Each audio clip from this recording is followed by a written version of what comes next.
Good afternoon or good day, depending on which part of the world or time zone you are. Welcome to the third in the series of seminars, now webinar to celebrate Nigeria's National Day anniversary, the 61st this year. I am Fola Shoboyejo, Executive Director of the Shoboyejo Turning Point Charity Foundation. In collaboration with the Association of Nigerians in Lethbridge and the Southern Alberta Ethnic Association, you are welcome to this seminar.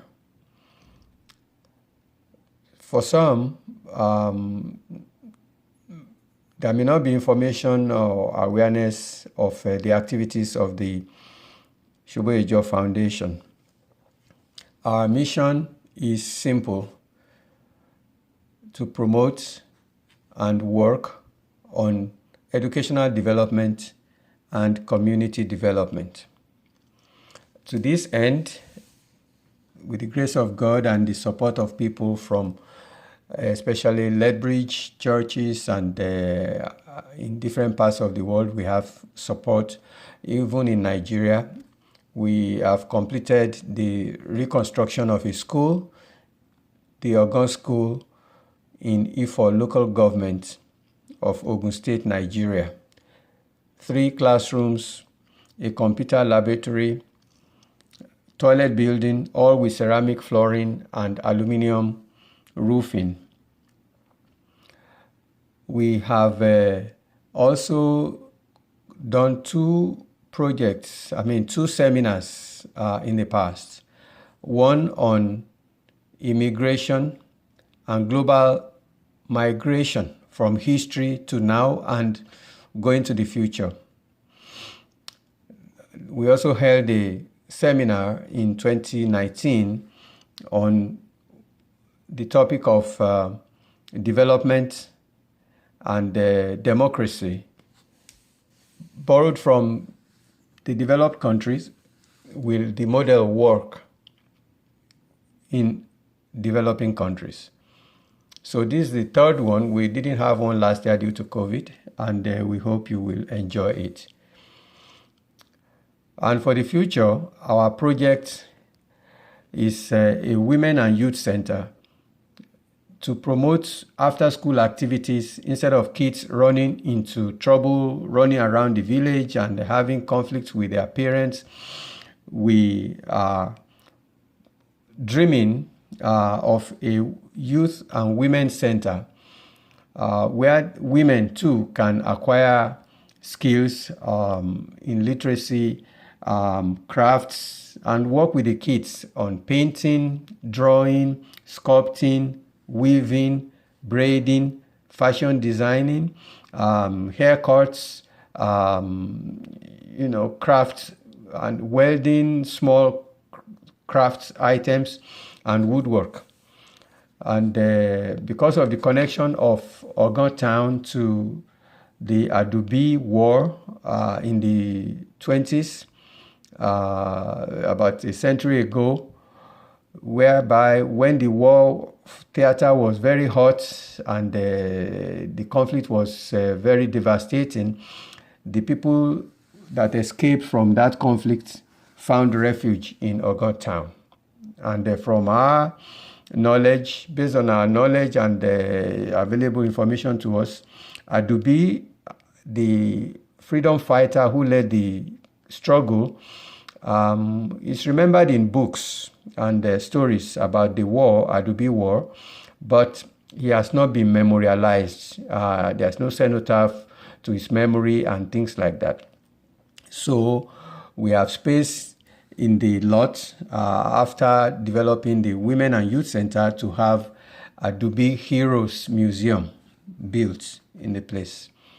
We also have plans for internet radio where children can express themselves and people can interact on the internet, radio, and learn and teach, and do have all kind of information, local and so forth, about commodities, market days, and local sports and things like that. That is our dream for the future. And even now, before we formally launch the project, we have, contributions already coming in. So this is an opportunity for partnership and for support. Thank you and welcome to the third in the series of our webinars and seminars. And the title is Fake News, Disinformation, Belief Systems, and Truth. Perspectives on navigating a polarized world for peace, development, and happiness. We will have fun today because we are very great speakers. Thank you and welcome. Thank you so much for that, Engineer Shoboyejo. I would like to go ahead now to invite Elder Calvin to give us an opening prayer. Thank you. Yemma tu kina na to siake enka ke tira poa kahpinna matomi kunz kuda kita poksukuis kahpinna o kya pas mu kina stop khatwix ko kira khatsita mo kani penna niksu kwanna nits o kini takui poa ke Chris ko ma kya kita mayukka enna pik sia kya skutuani suka piake Oh, can you say you to stop this? I can't go keep that mates. Piaki. Give me sakat scrappy when it's a yakito to stop it. Takiaki. And yaki get hooks banana in a pat of pills. Come dance to Atsima. Eh, damn pat of pills. That prayer I just said is for Creator to give you a long and healthy road. That all the good thoughts that you want to accomplish in the future happen. That your families are all safe. That you raise your children, your grandchildren, your extended families are all blessed. Now that we're going into winter, that you make fresh tracks in the snow, and that we all have an understanding how we're going to have peaceful relationships among our communities, that we all contribute with good thoughts, and that we hear thunder in the spring when the new year happens, and the summer months, that all the summer activities are going to happen, that we enjoy them, and that we overcome the COVID disease that's impacting mankind, that we have the medicines to fight the disease, that our children grow up in a very healthy community where they can have a good relationship with each other. That was my prayer, and I'm very glad that you've invited me to your session. Roy and I are ready to share things that you need to know. Humanity needs to have respect with each other, that we all know we have a place in this world. Thank you.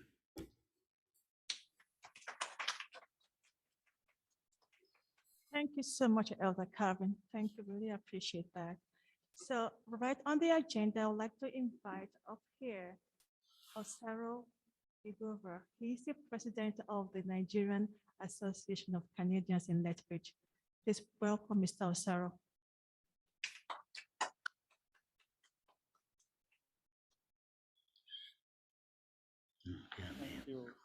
Thank you, everyone.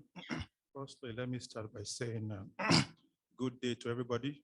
I want to thank you all for taking time out of your busy schedule to be here physically and online. My name is Osaro Egariva, and I'm the co-host of today's event. I'm also the president of Associations of Nigerians in Lethbridge. And I'm glad to be in collaboration with the Shoboye Just Charity Foundation and of course the South Alberta Ethnic Association as well, with the focus of building a better community. ANL is committed to using our diversity and strength for growth and positive development of this community and beyond. I must assure you that there's no better time to engage and address on issues like this because it cuts across globe. Now, all through history, we have seen how fake news has been used to by mischievous elements to stoke tension of disunity, ethnic intolerance, tribal war, and even international disputes that has led to loss of lives, displacement of families, and whatnot. Well, taking this back home, Nigeria is made up of multi-ethnic groups with wide range of diversity, which cut across cultural lines, religious and political parties. This makes it very easy for, to take undue advantage of fake news to propel and even spark up national problems. That being said, anyways, I'm not the speaker for today. I'm the co-host. So I'm very excited to learn and to learn new things from our selected and distinguished speakers today. Again, I want to say a big thank you to everyone, and I hope we leave here at least one major challenge that we can take up and make the world a better place. Thank you very much. That was very well said. Thank you so much, Mr. Osero. So I'm just going to move on quickly, just so we know that this building that we are in belongs to the Southern Alberta Ethnic Association. And so we have with us as well the president of the Southern Alberta Ethnic Association by the name Dr. Victor Wuto, and he will give us a direct greeting as well. Thank you. Thank you very much. The Southern Alberta Ethnic Association. The Southern Alberta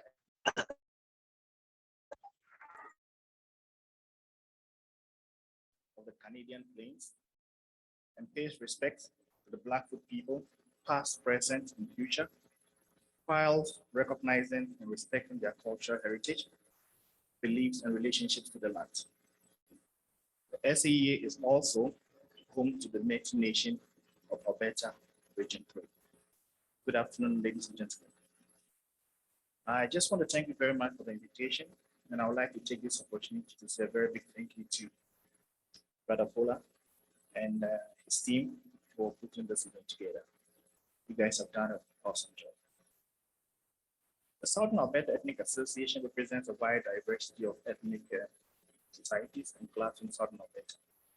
And since 1977, the SAEA has been showcasing ethnic diversity in Southern Alberta by highlighting different global cultures, languages, cuisines, cultural dances, performances, and ethnic music, as well as thoughts and philosophies. SAEA has been an iconic organization representing some of the most culturally and ethnically diverse groups in our multicultural nation.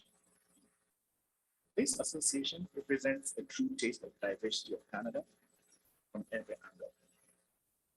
It's a welcoming and colorful organization that caters to the needs of the diverse communities of Southern Alberta.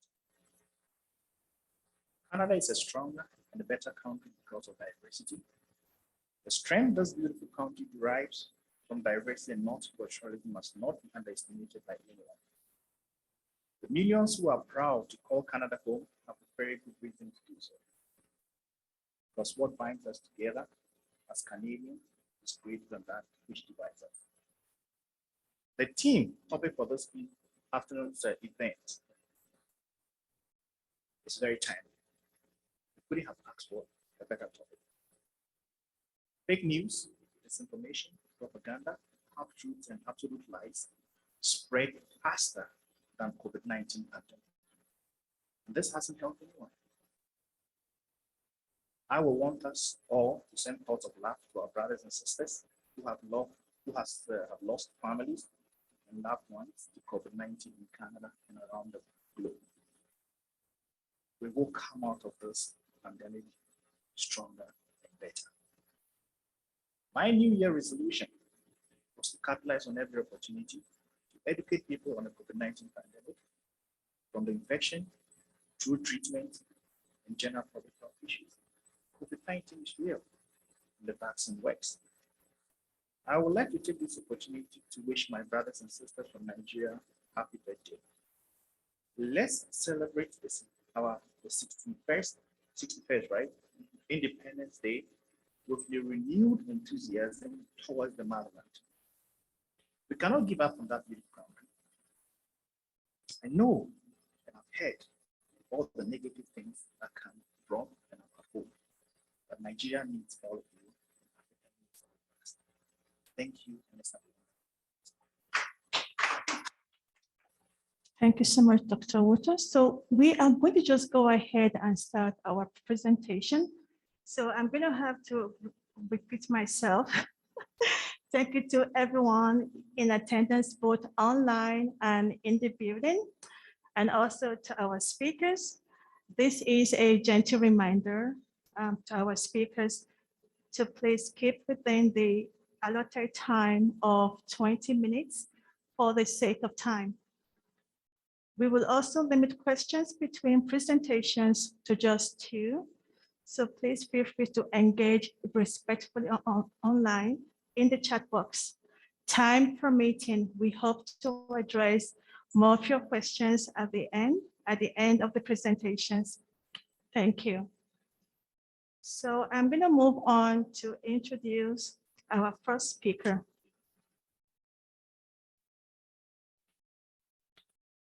I would like to introduce Dr. Lambo. Dr. Lambo holds a Bachelor's of Science in Biology, Master of Science in Immunology, Master of Science in Epidemiology, Public and Population Health.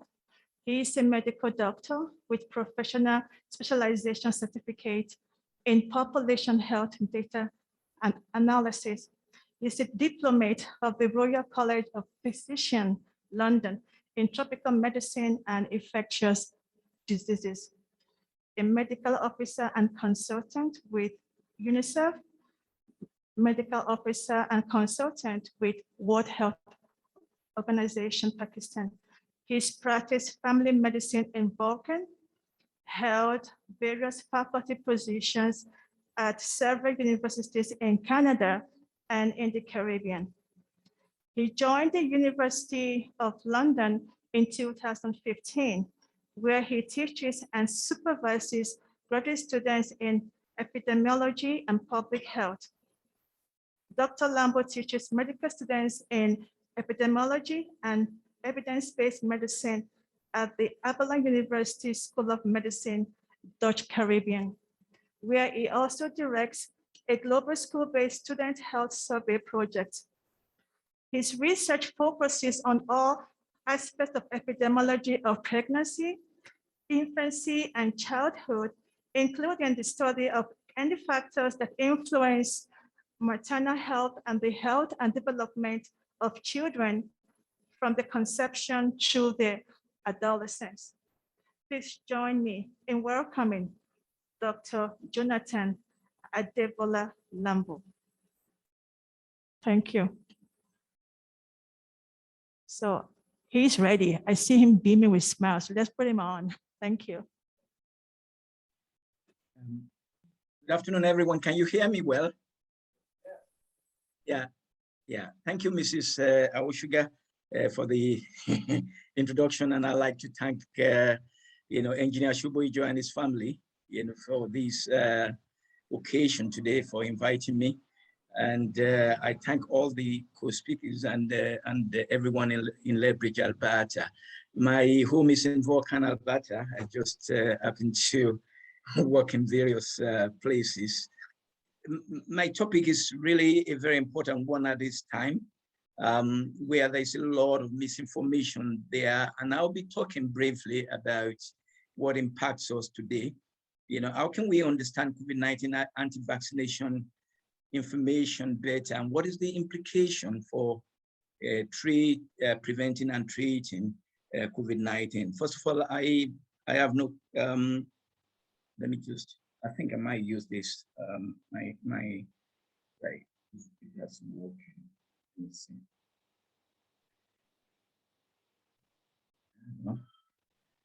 This is a bit of a challenge. Okay, I've got no conflict of interest. This is the structure of my presentation. I like to, I don't like this slides presentation, but I like to talk about some of the issues around COVID-19 and anti-vaccination miscommunication and how it affects, misinformation on treatment and prevention of COVID-19. As you well know, COVID-19 has impacted all of us in an unprecedented manner. And we know very well that vaccination is the cornerstone of prevention of COVID-19. But having said that, we should bear in mind that, knowing that vaccine is a public, health good, it provides not only benefit for the individual, but also for population protection. And there are three issues we are facing at this point, since the pandemic started. We are not sure about vaccine-associated harm, and these are the areas people are questioning. We can talk about the individual protection, but we still need to know to what extent the vaccine protects us as a population. And the third question people are asking, what about, vaccine safety concern? And before we can actually talk about this, we need to understand some of those things that have been done in the past successfully, about, what are the factors actually that behavioral factors that underpin vaccine, uptake so that we can have adequate protection in the community. So there are three things that, the World Health Organization actually brought out, creating an enabling environment and annexing social influences and creating motivation. And on October this year, last year rather, the technical advisory group met. These are experts, are actually asking three questions. How can we promote? What are the behavioral interventions that can promote adequate uptake at the population level? Well, what are the issues around, warning people about risk? And what about, promoting uptake for the most vulnerable groups? These are the people who are liable to actually die from, COVID-19. And this question was very, very, very good at this point to really revisit. And before we do that, let's just talk about some of those, how anti-vaccination movement started. It started, well, the modern time, we know that it started with this, publication in Lancet in 1998, which was eventually retracted by this physician who actually, falsified, data about measles, mumps, rubella vaccination, and, intestinal obstruction in children, so that it all came to light that this was a fraud, and the paper, was actually, retracted, and this has actually led, to the downward trend of, measles, mumps, rubella vaccine uptake in the population. We're still suffering from that up to date, and that has gone down over time now, like over 20 years now, to impact also the COVID-19 vaccination uptake. We know that misinformation, it tells us about, misleading healthcare information. And we know because of this, we know that the guidelines, around COVID-19 pandemic, the turnout is really very, rapid. And so, those people who are ready to, misinform us use that as a fertile ground to really, promulgate anti-vaccination ideologies. Now, we need to understand that all these, misinformation devices are an obstacle in the way of getting vaccinated. And that creates a lot of multiple uncertainties, and we know very well now that there is an abundance of, overabundance of information, even circulating around COVID-19, which we call, infodemic. Yeah, and some of these is really very important. I like when the, our president of the Southern Alberta Ethnic Group said, the virus, even the information, misinformation, if even spread faster, than the virus. And, some of the characteristics of this overabundance information is that it makes it difficult for both the public and the public health authorities to identify an actionable path to counter misinformation and rumors. They not only get in the way of public health, responses, but they also generate, disrespect among the public and distrust among the public. Go to the next slide. And we know very well, all of us are aware of the sources of the spread, of misinformation in the social media. And, even the traditional, media, mass media are also accomplices of this, misinformation. They come out with a lot of narratives that aim to prove, the medical and scientific experts, to be fallible, right? So they come with a lot of, we know very well, conspiracy and anti-vax theories, and they use a lot of decor, to link aspect that might be, seems sensible, right? The WHO has actually made a sort of platform where the main, misinformation, virus messages, we can, go there and really alert ourselves to it. I mean, I'll be talking about some of the solutions that we can actually use to combat some of these, fallible, hypotheses and theories. Now, we need, people have to understand that to develop effective strategy to counter, it is important also to understand the strategies that are used by these people, right? You see, the first thing they try to do, they are very, very, the anti-vaccination group, they are a heterogeneous group. And, they come up with a lot of misinformation that are characterized by the distrust of the science, and the selective use. They might take some of those paragraphs in the guidelines and begin to misconstrue it, to favor their theories. And they also have distrust in the pharmaceutical, companies and government. They come up with simplistic, explanation, and they use a lot of emotion and anecdotes to, sort of impact rational decision making. These are some of those, myths they put on the WHO website that all of us are, familiar with. And, the way out is for the public rather to be empowered to be able to say, yeah, this is a misinformation, right? And, the government has to even make these people more, the media companies more accountable. And the second option is for us to actually begin to look at the trusted, sources and fact checking for ourselves and even responding, to misinformation through dedicated dashboard. And some of these dashboards are there by the World Health Organization, by, CDC, Health Canada, UNICEF. We can go there and really know the truth, right? And another way is for us, this web of information is a very good one to understand.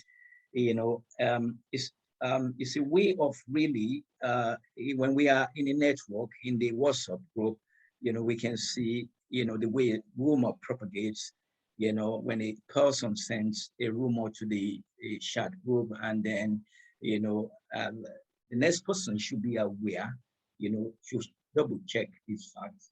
And then the next person, got their news from trusted source. And we begin to ask ourselves, how do we know that this information is really true?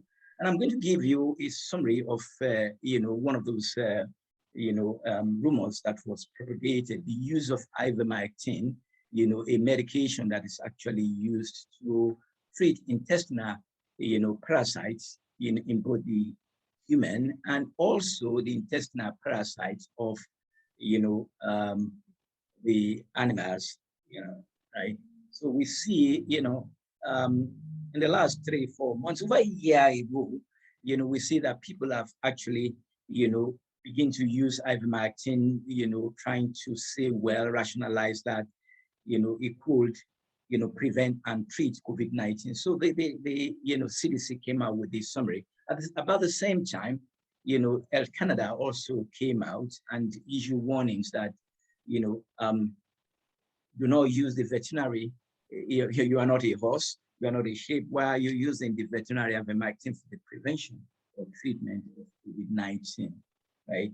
And they urge people who are persistent to really discard it and things like that. The graph here you will see here shows, this is from the data from the Center for Disease Control and Prevention in United States. On the x-axis, you see the number of ivermectin prescription dispensed, and on the on the x-axis you see the days. And over time, even before pre-pandemic period between March 22, 2019 and March 6, 2020, you can see that the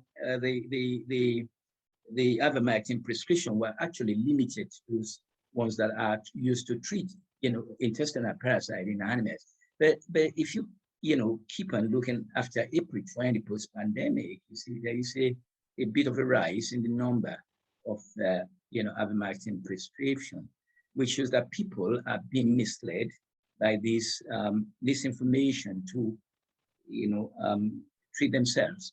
And well, I like to spare the videos. You can actually. So what I like to end up with is that how can we actually be well informed, right? Apart from the dashboards that I said quite some time ago, we can turn to, we can seek evidence, and that evidence comes from, studies that have been proven, to really show, what the treatment or the prevention intervention can do and cannot do. And one of them is this one. We can always go to what we call Cochrane Library, where we can get trusted, evidence and informed, decision about intervention. This is one of them that was carried out very recently, what we call systematic review of, evidence based on, explicit question. And the authors here are now asking, ivermectin, safer and efficacious, work better compared to no treatment, to the standard of care, to dummy medicine they give to people, right? And eventually they found no evidence to support the use of ivermectin for treating and preventing COVID infection. They say, like any other thing, evidence base is limited. And there are also other studies that are being done that, as time, goes on, they will update the review to tell us the state of art of the evidence. So these are the kind of things that we need to turn to. The good thing about the Cochrane Library is that they also produce evidence for lay people who are not well into the science of medicine and things that we can always put there. The one that I just showed you is just this, the abstract is for the lay people. Yeah. So I like to conclude by saying that 3 things. Public expectation management is the key, right? And the government and the partners need to listen and urgently needed to clarify issues around vaccine safety, vaccine effectiveness, and population protection. Now, the public needs to be empowered to be able to, identify and report misinformation, and the media companies that need to be, has to remove harmful information. And again, we have this utility of available trusted sources. We can check facts, we can respond to misinformation. and the peer-reviewed literature that I told you, and the databases like Cochrane Library. We can use it to access evidence, for the safety and effectiveness of intervention, preventing and treating COVID-19. Having said that, the key message that I'd like you to take today is that, in view of the prevailing problems of vaccine safety concern, how the vaccine work, and we know very well that there are many problems here. People who get COVID vaccine after 2 doses, right? The immune response is mounted is expected to be available after 2 weeks, and some of these people are getting COVID-19, infection again. That erodes public, distrust, that people are concerned about that. And in those days when I was in the field, we used to call it, vaccine failure. But now they dress it up and call it fancy name. They call it breakthrough infection, right? Yeah, and a lot of things is that, I can tell you myself, I'm also, going through, since I got a second dose of COVID-19, AstraZeneca Shield, vaccine in Lethbridge on June, actually June 15, right? This will be the fourth month today, and I've lost my feelings in my left fingers, and my fingers are like if I feel it, it's like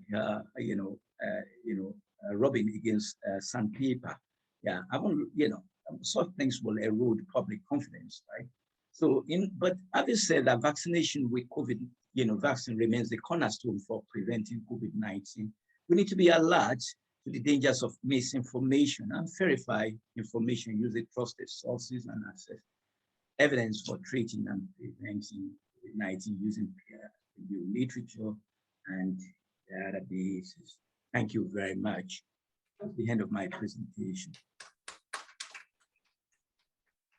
Wow, Dr. Lambo, thank you so very much. So I am going to invite us, if we have maybe a question or two for Dr. Lambo following his presentation, please, you're welcome to send a text in the chat box if you are on there, or you can indicate with a raised hand and you will be allowed to speak up and ask your question. So if anybody is listening and you have a question for Dr. Lambo, please do so now. May you understand? Okay, I think you are a solid teacher. We understood the lesson and we are all clear. Oh, okay. Somebody? Yeah. Okay, somebody would like to know how they can have access to the material that you shared for your presentation. So do we have like a PowerPoint? Okay, Exactly. through the Turning Point, if you can send an email to Shubayajo Turning Point Foundation. Is that an email? Yeah, Okay. I can make the presentation and the website available, right? I'll do that. I'll be very happy. All right. Thank you for the asking. Yeah. All right. So we're just going to move on to the next. Thank you very much. And thank you so much, Dr. Lambo, for staying within 20 minutes. And that was like brilliant. I gotta say, I was a little bit nervous, like a lot of medical terminology there. I'm like, okay, but we'll get through this today. But we did. He did a fantastic job. So I'm going to invite Engineer Shopi just to come and help me with this next bio of our next speaker. And that will be Engineer Titi Omoetu. Thank you. Glad to welcome Engineer Titi Omoetu to this seminar, webinar, and I'm proud to be the one to present his bio. Engineer Titi Omoetu has an understatement to say he has come a long way in community service and professional hearing association, promotion, and contribution. Engineer Titi Omoetu has a bachelor's degree in Electronic Communication Engineering from the University of Lagos, a fellow of the Nigerian Society of Engineers. He's a fellow of the Telecommunication Executive Management Institute of Canada. He's a member of the Association of Consulting Engineers of Nigeria and a member of the Nigerian Institute of Management. He has played a lot of roles in the industry in Nigeria. He was team leader of the counterpart staff to the World Bank funded Lagos Network Diagnostics in 1988. He retired from public service into private practice in 1990. He was managing partner, Telecom Answers Associates, 1991 to 2000. Currently, Chief Executive Officer of the Executive Cyber School, Lagos. Member of the Council of the Nigerian Society of Engineers, past Director, Ogun State Broadcasting Corporation, Board of Directors. Published among his publications, Options for Affordable Internet Services in Developing Economies. Current Vice Council of Registered Engineers in Nigeria and the World Federation of Engineering Organization. He made a presentation for. A paper he wrote also is Interconnection and Pricing, ensuring that internet service providers do not lose out. He's not just an advocate for the users or consumers. He's a balanced person, so he also recognizes the challenges, especially in a developing country like Nigeria, the internet service providers have. He wrote a conference paper for the African Telecommunications Summit in Accra, Ghana, in March 2001. For many years, served as a consultant to the Nigerian Communications Commission, the communication regulator in Nigeria. So when we are talking about regulating, internet, social media, and so forth, he has an eye in that area too, and he has some experience to share with us. Titi is an active blogger on social and development subjects. He is a director of the advisory board of the Shoboijo Turning Point Charity Foundation. Welcome, Engineer Titi Omoetu. Thank you. Yeah. Thank you very much. Let me prepare my slide. First of all, I want to thank Engineer Shoboijo for inviting me to do this short speech. Engineer Shoboijo was chairman of my branch of the Lagos branch. We call that branch.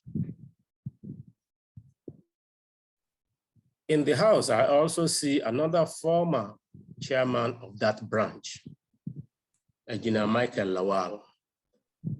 I welcome you, sir, my former chairman. Also, thank you very much. Thank you, sir. Also in the house, I see a distinguished fellow of the Nigerian Academy of Engineering, Engineer Professor Bello Adisa. You are also welcome, sir. Thank you very much, sir. Yes, sir. My subject, I want to welcome every participant. My subject is to talk about technology and regulatory perspectives on fake news, misinformation, belief system, and truth.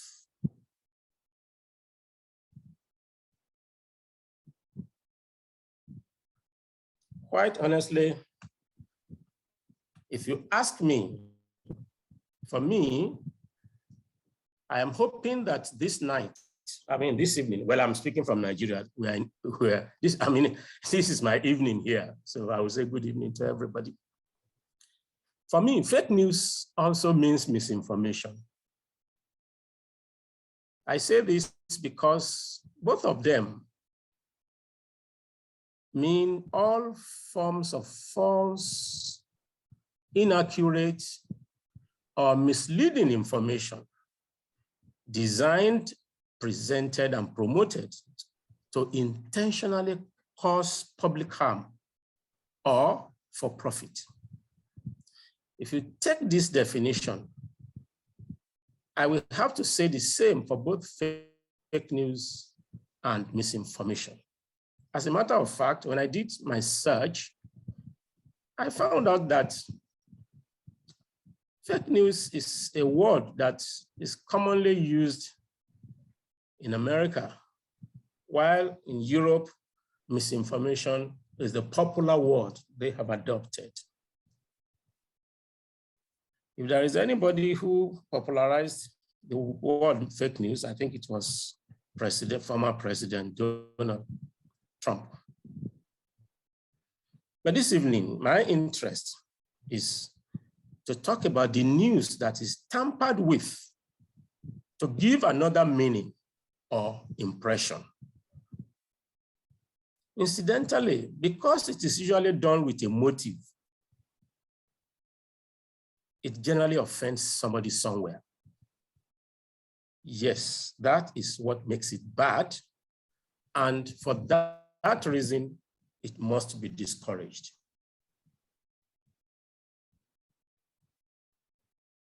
My take is that social media companies already have very good ways. Maybe a lot of them inadequate yet. Maybe some are still substandard, but they certainly have many ways to confront the evil effects of fake news.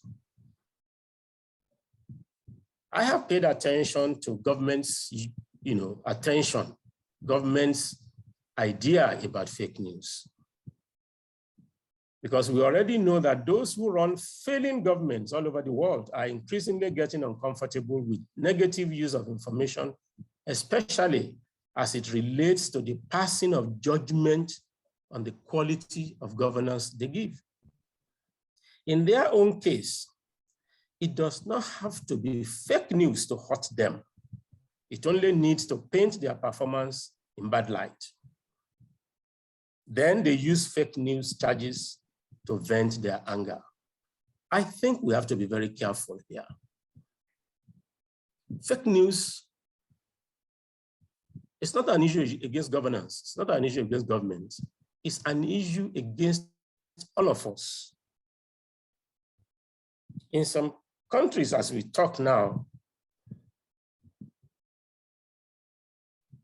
the same social media which some governments used in getting votes when they were running the election is now being considered as either as enemy of those in power or enemy of those at the head of government or enemy of party that is in power. But the truth really is that at the core of ruling party's problem might be their inability to use the goodwill they got from those who brought them into power, the votes of those who brought them into power.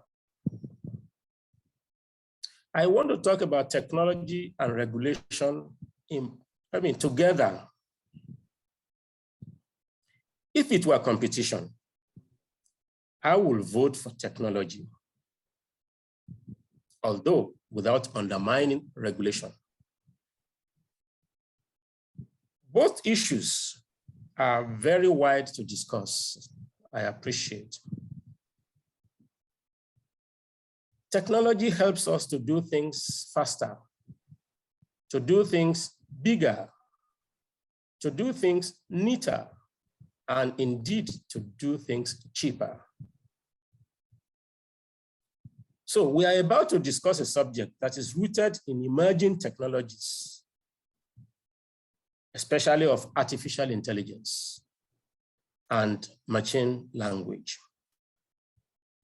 Unfortunately, I do not have even very low level information, let alone substantial knowledge about those stuffs. However, if you ask me, I may tell you that it may not be that fake news are emerging more viciously than they had always been. The issue may be the advanced speed at which they can now spread and the relative cheaper access to means of sharing individual thoughts and expressions, which constitute the real issues that make fake news the monster we have accepted it to be.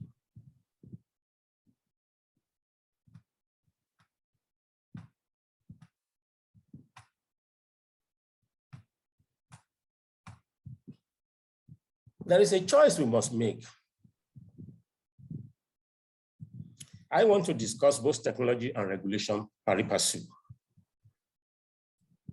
This is because while I see a lot to discuss in using technology to confront the widespread of fake news, very little or relatively is available to advance on regulation. Unfortunately, instead of opting for technology, government officials in many countries usually opt to think that legislation is their choice, and they continue to miss the point. My view is that the laws as they are, especially in my own country, although I'm not a lawyer, but I will be surprised if those who know law tell us that there are not enough in current legislation to deal with the purveyors of misinformation or fake news once they have been identified. My advice to those in authority is that they should rely more on technology to help out rather than bothering their head in pushing legislation to find solutions. I say this because technology moves and works faster than legislation in its process to apply solutions, especially in this subject that we are discussing. I am saying that for technology to help us detect fake news is a subject for artificial intelligence. And I think that is the principle on which the idea of using technology is going to be fundamentally based. I was saying that as early as 20 years ago, I wrote a paper where I said my pen is the Blackburn model in a paper.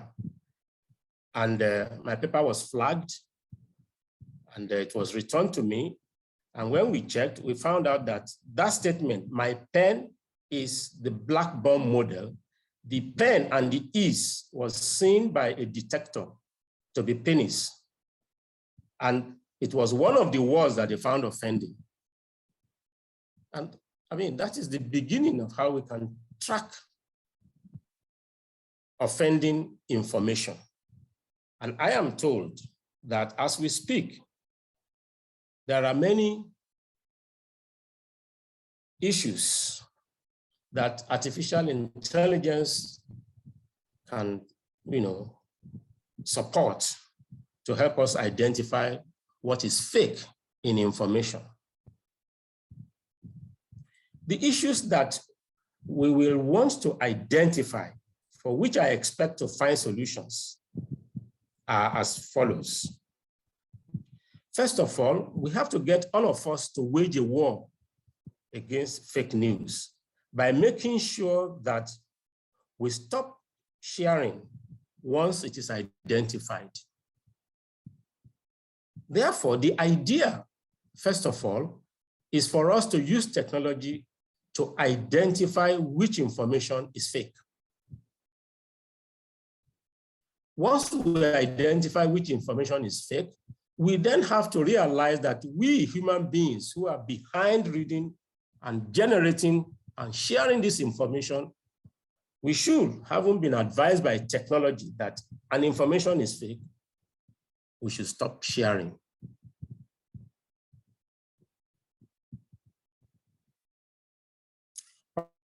Of course, I know there are substandard platform regulation on many platforms.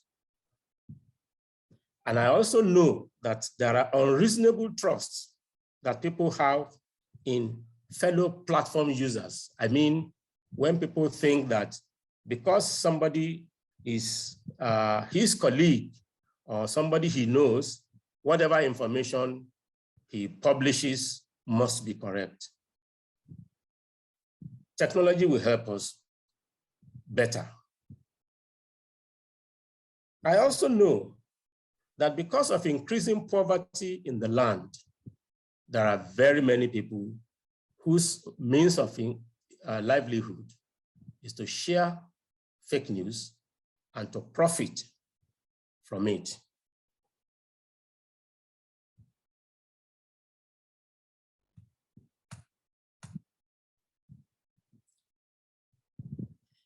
My suggestion is that technology must be relied on more than legislation, and it must be used to support the awareness of readers that what they read could be misleading, if not outrightly falsehood or outright falsehood. I have it on good authority that artificial intelligence is already advanced enough to trace the source of offending content. And this can be used to create accurate alerts and flagging ideas for material that pass through social media company platforms. That, to me, defines what we mean by the primary core of a technological solution.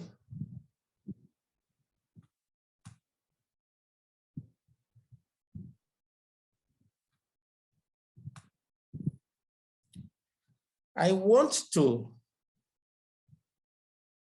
give a warning, a call for caution.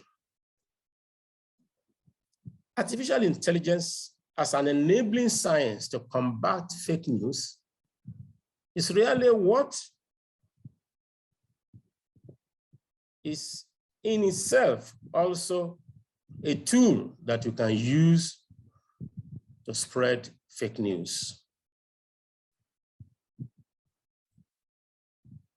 For example, in my own language, there is something we say in Yoruba language, we say "epe," la fin wo epe.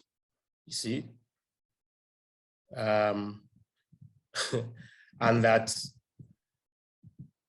you know, if technology is what we can use to find fake news, it is also technology itself that is helping fake news to thrive.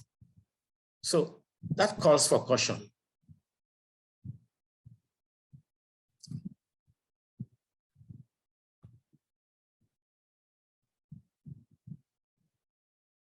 My understanding is that as we speak, natural language processing is one of the current technologies that are being used to identify fake news after it has been created by looking at the nature and tone of the content.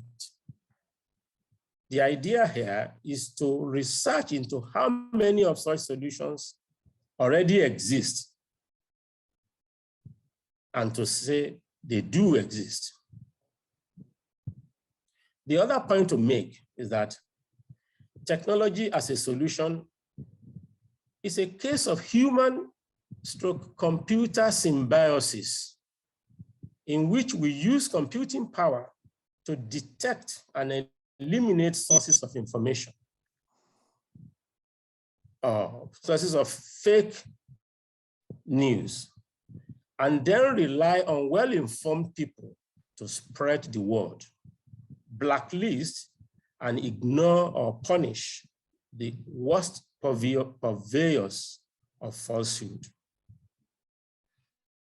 I'm asking that we elevate the thinking capacity of our people. Let us guide them to question every information and avoid reusing an information if it is not found positive to development. When we use technology to help us in doing this, it is what I call the technology as solution, far beyond legislation. I will conclude by saying that fake news, which also means misinformation, is real. It is an enemy of society, and it should be confronted. I advise, however, that the way to confront it is to encourage citizens to do the confrontation rather than relying on regulation. Use technology to detect and use legislation to punish offenders. Lastly, caution is advised in dealing on the matter, since technology, which is the preferred solution, could also be a tool for spreading fake news. Thank you very much. Thank you so much, Dr. Moiti. Sorry, Engineer Omoetu. And I feel like I observed a question in the chat box, right? Yeah. So I'm wondering if we can have someone. Okay, well, we have a couple questions on the chat box, Engineer. Thank you very much. The first question is, who gets to decide what technology flags as fake news? Who gets to decide what technology flags as fake news?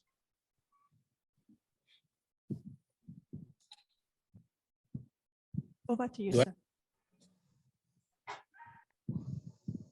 Would you want me to take all the questions so that you can address them all at once? Yeah, I think so.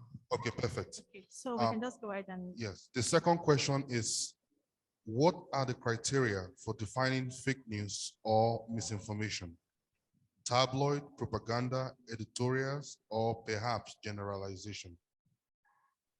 And the last question is, how do we make sure that authorities don't use this technology to only allow the spreading of information that pushes their agenda? How does the human right of free speech fit into censorship? Thank you very much. Okay, sir. So if you're able to just respond, say in 1 minute, that would be so much appreciated. Thank you. Thank you very much. Who decides what is to be flagged can actually be done by science and technology. What I mean is that in artificial intelligence science, in science of artificial intelligence, there are various, words and tones that I believe that those who are experts in that field are putting together as we speak now. And from a combination of those words, they can decide what is to be flagged. The authorities, for me, I started by saying that many of them, you don't have to do a fake news for them to be hot. And we have to all come together. If we all fight fake news in the manner that I have described earlier, I think we will have almost stopped government from using the issue of fake news to almost bar us from expressing public opinion. Thank you very much. Thank you so much, sir. So I'm going to go on to our next speaker. Our next speaker is Oladipo Olasoju. Oladipo Olasoju was born and bred in Nigeria. He is a proud product of the Baptist Boys High School, Abeokuta, Ogun State, Nigeria. It is noteworthy to mention that the Baptist Boys High School happened to be the incubator of a number of prominent Nigerian leaders, namely the past President Olusegun Obasanjo and the late Basharu MKO Abiola. Oladipo attended Olabisi Onabanjo University in Ogun State, where he studied law. He was called into the Nigerian bar in 1990 and practiced law in Lagos until 2000, when he moved to England. He enrolled as a solicitor of England and Wales in 2004. He currently practices as a criminal defense solicitor, and he is a director at his own law firm. Oladipo was ordained as a pastor while he was in Nigeria, and he had combined this with his practice in both Nigeria and England. He is no longer pastoring, and he's still waiting on God for a new direction. Oladipo is married to Fumi, and they live in England with their two beautiful daughters. Please welcome Oladipo Olasoju. Thank you. Thank you very much for having me. I don't know if you can hear me. Yes, we can hear you, sir. Oh, okay. But we can't see you just yet. Oh, okay, we can see you. Thank you. Okay, there you go. Well, I tried to hide behind the scene.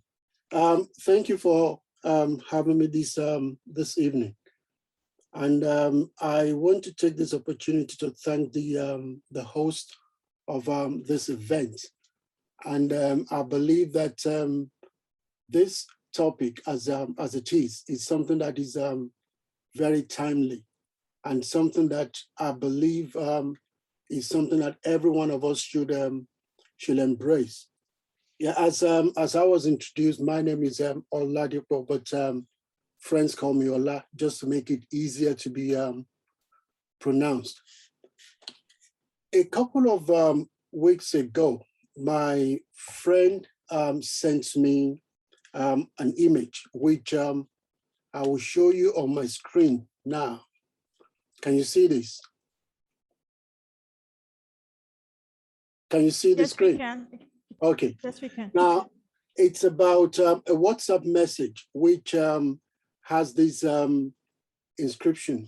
It said the world is finally divided into two clear groups. The vaccinated one waiting for the non-vaccinated ones to die. And then the non-vaccinated ones waiting for the vaccinated ones to die. I think there can be nothing far from the truth, the world we are in today. And the result of this is the reason why we are here today, which is discussion about the effect and the impact of fake news. What can we do to deal with these fake news? Now, I have my introduction. I'm sorry, I don't have that sense of professionalism that the two previous speakers have demonstrated in having a PowerPoint presentation. But this is the little one that I can put together. I hope you bear with me. But it's going to serve the same purpose. I have here introduction. Now, before these millennium, or I would say in the first millennium, our different societies were governed by a strict set of rules. People that are older than me will agree with this. We are so much bound by our culture, our religion, social suasions or moral suasions as it is. And these are the things that bring law and order into the community. Anyone that digresses outside these set rules become an outcast. And that includes people who spread bad news or people who spread news that are untrue. There are punishment, instant punishment for them. So in that sense of community or society, we see that people are very, very conscious of whatever they do or whatever they say. So in that wise, we see a lot of social cohesion in the society. So we find a situation where people find comfort in their religion, comfort in their community, find comfort in their society. And the level of comfort they have provides them what I call level of security. But coming down to the second millennium, we find a situation where people are moving out from one continent to another. We have what we call globalization of companies, globalization of the entire society. Now, we find a situation where somebody who lives in Asia will move down to Africa and will bring with them their culture to Africa. And some people will embrace that culture. And in the course of embracing that culture, they forget about their culture. And we now have what we call a more or less a cosmopolitan society in these Western nations, even in Africa as well.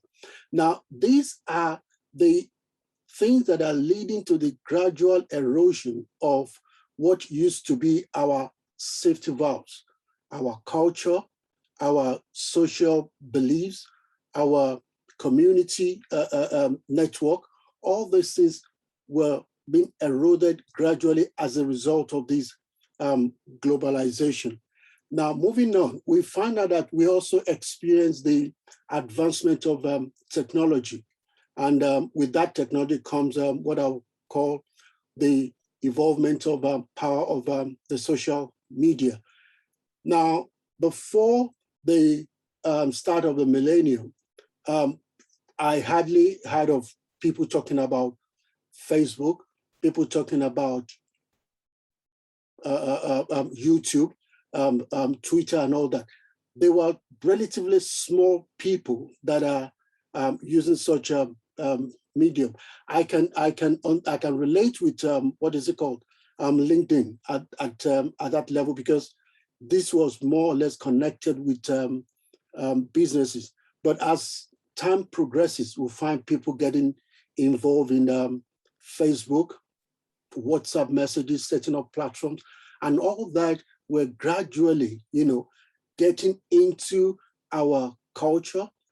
Before I can knock on my neighbor's door and say, oh, hi, I come to say hello to you. But now that is no longer possible because we now have a kind of insecurity coming in through this globalization, which I will talk on later. Now, we're looking at this topic of discussion today, and it is profound on our lives. We're talking about misinformation. We're talking about fake news. How are we affected by these misinformation or this issue of fake news, which of course in America is called fake news. In Europe, we call it misinformation or disinformation. Now, we have these topics because they are important to us in a way that our peace, our mental health, our freedom, what we know as the core human values, all these are now being eroded by the effect of these misinformation. And unless we are involved in ensuring that these things are tackled, we'll find out that by and large, we will lose what I will come down later to show us that are the core values of our being as humans. I'll take us to the background. I said in the first millennium, we saw the emergence of powerful kingdoms and nations that dominated the world through the use of force. Now, through the power of their military might, their kingdoms or country prospered economically. Now, what that means is that in those years, we have kingdoms becoming powerful militarily. And as a result of their might, they are able to conquer other nations. And that expands their territory and also their kingdoms and their economies. Now, these gave a sense of prosperity and security to the citizens. And those that are outside those kingdoms or the conquered states become slaves to them. And they become impoverished because everything belonging to them are now being taken away into these bigger powers. Now, these were the dominant forces in the first millennium. We have nations that have evolved like Germany. We have France during the time of Napoleon. We have England, we have the United Kingdom. All these were emerging states that were able to dominate, in fact, the whole world. Today, we are still having the effect of these, what we call colonization in Africa. Now, coming down into the, towards the tail end of the first millennium, we have just two superpowers then, Russia or USSR and United States of America. Today, in the second millennium, that is no longer the case. We now have other countries that are now emerging. We have North Korea. Why? Because they have nuclear power. We have countries like Pakistan, they are nuclear power. We have countries like India, they are nuclear powers. The so-called superpowers can't just wake up in a day and say they want to attack these nations because they now have nuclear weapons as well. So it's more or less a deterrent. But one thing that I find curious is that in the second millennium, instead of us having just the superpowers or the so-called nuclear powers, we now have companies, we now have individuals who are now influencers, who are now so big that they control the affairs of nations. And the question is, how do they do this? I can understand people with nuclear power, people with military might, they can control nations through force. But multinational companies, individuals, they don't have this military might. They don't have this powers, yet they control and influence other countries. They influence leaders. How do they go about this? These are the things that I will touch on now.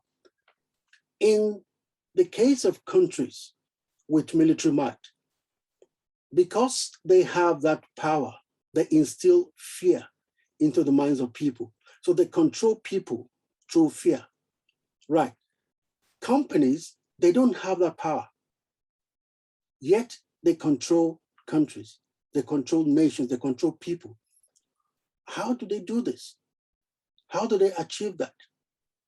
Now, this brings us to another issue, which is even though the countries that are superpower, they control these nations through fear, companies control people and nations through what they call news, information, advertisement, propaganda. Now, remember I said that human beings, we have our core values, which is something that we hold on to very, very strongly. And anything that affects this core values, we tend to fight them. So there's this instinct of survival in every human being. Anything that affects our security, anything that affects our core values, we fight them. How do we do this? We do this by either bringing out something that will counter the attack in form of information. We are seeing that in the case of North Korea and United States.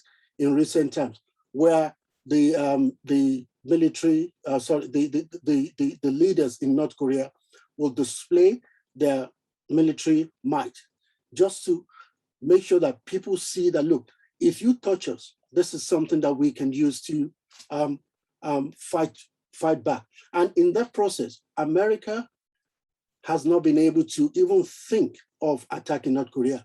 Otherwise, in the past, that would have happened. Now, we see this as a way of a propaganda, as a way of preserving your culture, preserving your nation, preserving what you believe to be your identity as a nation. What about individuals? When a company comes to you and say that you look more beautiful if you use this product, and they show you a model who uses the product, and you can see the beauty in that model. Unknown to you, this is a model. This is not somebody that actually is like you. And by that information getting into your head, gradually you begin to believe that that is true. And by doing that, you are accepting that what you are doing is not authentic. What they are bringing to you is authentic. And that is where misinformation comes in. Now, I define misinformation as false or inaccurate information, especially that which is deliberately intended to deceive. False or inaccurate information, especially that which is deliberately intended to deceive. Now, in my previous discussion, I mentioned how countries control countries for a benefit through fear. And I'll talk about how companies, control people or nations through the same mechanism, which is propaganda or disinformation.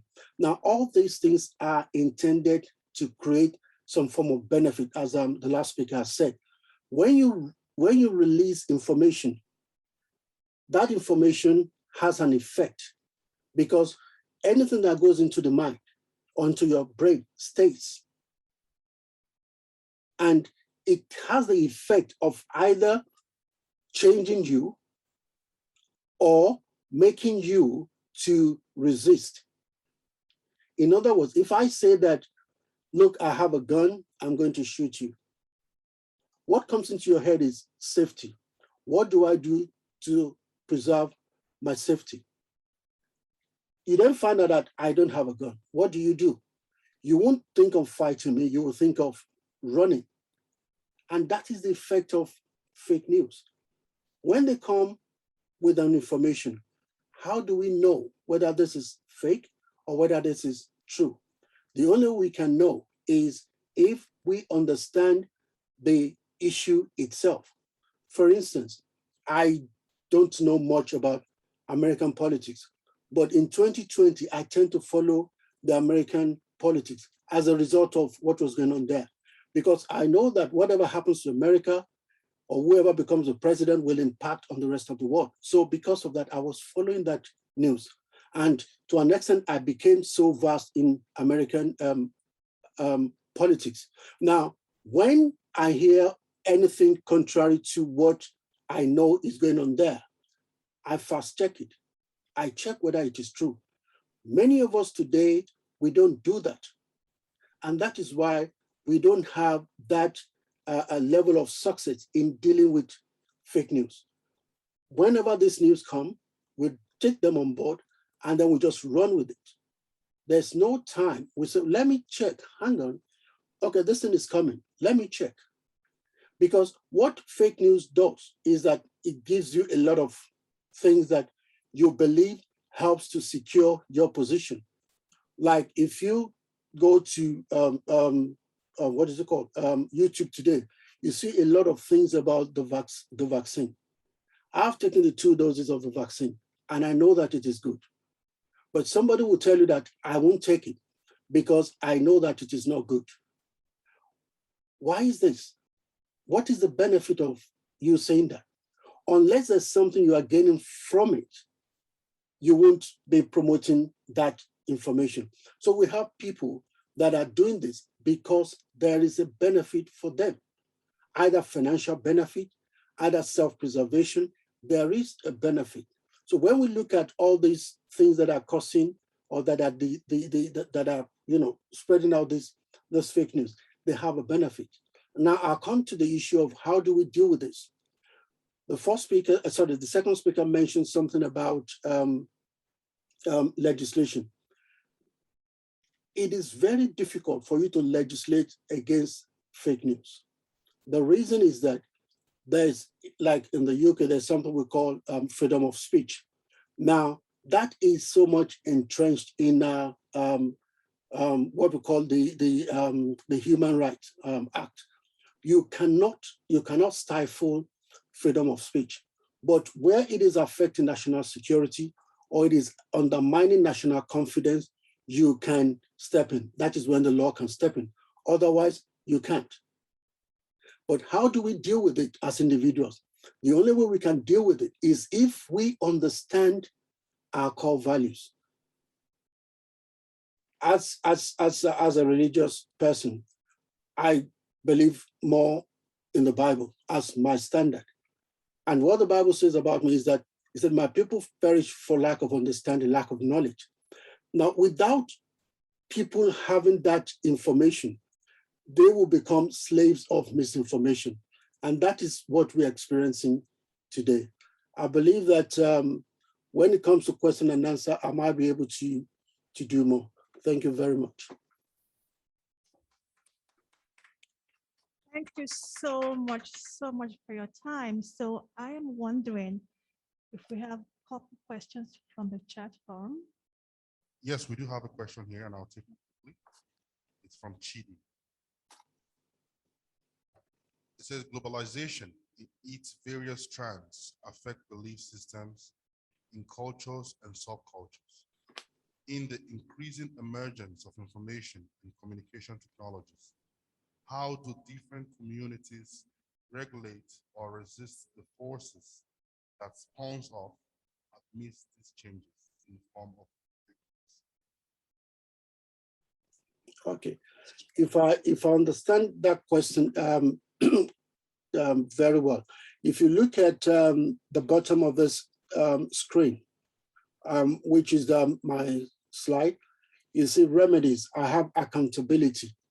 Now, if you look at some of these or most of these people that are bringing out this false news or that are the media for propagating these false news, they have no accountability.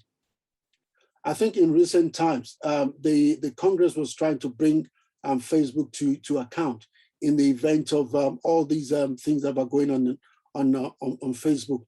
Accountability. When we have accountability, which we used to have in our community before this globalization, if you do wrong, or like we say in a criminal parlance, if you do the crime, you do the time. Now, nobody is held accountable. People are in American Congress today spreading lies. Nobody is holding them accountable. In the world today, unfortunately, we lost one of our MPs yesterday through stabbing. He was trying to hold a surgery. Somebody walked to him, pretending as if he was part of the surgery, and just stabbed him. Now, the minimum he will get is a life sentence. Now, a life is lost. A family has lost life. They've lost human beings. They have lost their father, they have lost uncle and all that. He can be brought back to life. And is an MP for over 30 years, over that constituency. Now, that has ended because of what? False information. Nobody's held accountable. Somebody misled the young man that committed the crime, but that person is not being held accountable. So you will see this happening over and over. That's what I can say. We can't legislate against fake news, strongly, and fact checking is also a means of doing that. But many of us are lazy, to do our research. When we get some news, we just run with it. I hope that answers your question. Yeah, thank you so much, sir. We appreciate your time and your expertise. So we are going to move on now. So my next speaker is James Moore. At the age of 17, James Moore left his hometown in the Boreal Forest and completed an undergraduate degree in psychology and philosophy. Recognizing a deficiency in the Occidental worldview, he embarked on a larger exploration of cultures, music, and languages, traveling extensively in Europe, Central Asia, and Turtle Island. He has been a contributing writer to the Manitoba Kiwatoni Okimakinak. After moving to Lethbridge with his spouse Arlene and their two sons, James completed a Master of Education degree and became an instructor in the School of Justice Studies at the Lethbridge College, and he is a registered Canadian immigration consultant. Please join me in welcoming James Moore. Thank you. Lahia, Baloni, Kadu, Barisako, Sanatapi. The last one was Nitsitapi. We are in Nitsitapi territory. I want to say a couple things that connect Indigenous peoples in Canada to Africa. Maybe you know them, maybe you don't. But before I go there, there's two things that I want to begin with. Is it good? Okay. Esther, could you give me a 5 and then a 1? The first one is David Graeber. He's a person I read a lot. And when I discover someone who keeps appearing as a reference, I find I want to read him in the original. And I just have a rather profound, I think, and brilliant small quotation from David Graeber, who unfortunately died about 1 year ago at the very young age of 59.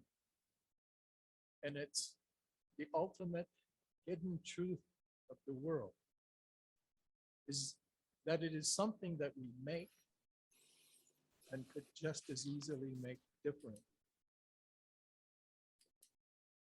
If you think about ourselves, our species, that we've been arrogant enough to name Homo sapiens, which means the wise ones, and where we are today and what we're doing now. I don't think we want to think necessarily that fake news or false narratives, which is sort of an expansion of the soundbite of a fake news, is something new. It's not new at all. It's been going on, and since I've only got 20 minutes, I'm just going to speak about the last 500 years of it. But the second thing I want to say at the beginning is, like Esther said, I'm from originally northern Canada, a small mining town that was stuck into the forest because it was at that time called the richest mine on earth. And so the Nahidawack people were there long before the mine showed up. And when you're growing up, like, there's a commonality everyone in this room and everyone listening online has. That is, I know for certain that we were all babies once. And that means that each of us, as members of this Homo sapiens, came into this world with nothing to survive on except love and trust. We had no other resource. And because that's so, I think, you know, it's gives us hope and a really positive opportunity to look at positive possibilities, because if we come with only that to survive, and we think about what we could just as easily make differently. Yeah? Okay, sorry. I was not speaking into it. So given that, and so I'm learning, I'm growing, I'm thinking, I'm 11 years old. And we noticed, myself and my childhood friends, that the Nehitawak people, when they said things, they were always saying, I guess. And we joked among ourselves in our ignorance. We said, the Indians don't know anything. They're only guessing. They're always guessing. Now, if we're capable of learning, I think we can recognize that, an earlier state of cognition can be transcended as we learn more. We sort of fill in the blanks. Now, I think this is really profound again, because what you're saying is that I recognize the limits of my own being, my tiny view of the world, that there's far more than I can comprehend. So I am guessing. In another way, when we look at science, and some of the previous speakers, especially Titi Omoetu was speaking and trying to say that we make a hypothesis and then we check it.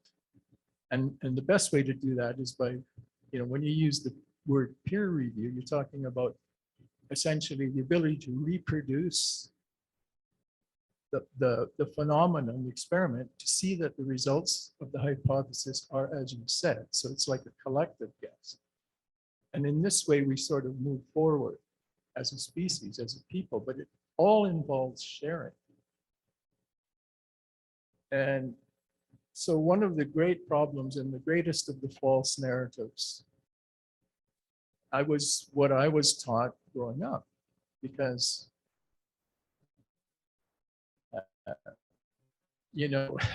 I can remember in grade 1, I went to school and they unrolled a world map. And on that world map, everything that was red was part of the British Empire. I can remember seeing Nigeria there on that map. A lot of it was red. This is 4 years before independence, of course. Now, how they presented that to my 6-year-old brain, like now, again, I consider it to be a false narrative, a skewed narrative, and a narrative that served to justify the exploitation and to benefit people who were benefiting from that exploitation. This is, basically an example of the history of the last 500 years. And we have to recognize that this includes, as Frantz Fanon, another African, was so brilliant in pointing out, not only him, but he certainly was a seminal thinker in that regard, about the colonization of the mind. And this makes it more difficult because the mind is something that, like, when you're thinking, you have to work through how it was the colonization happened. And I think if we're looking now in the first couple of decades of the 21st century, wouldn't we be speaking somewhat to the colonization of the mind in terms of the fake news phenomenon, for example, around climate change, or around right now very profoundly COVID? It seems so to me. And it seems so for similar examples.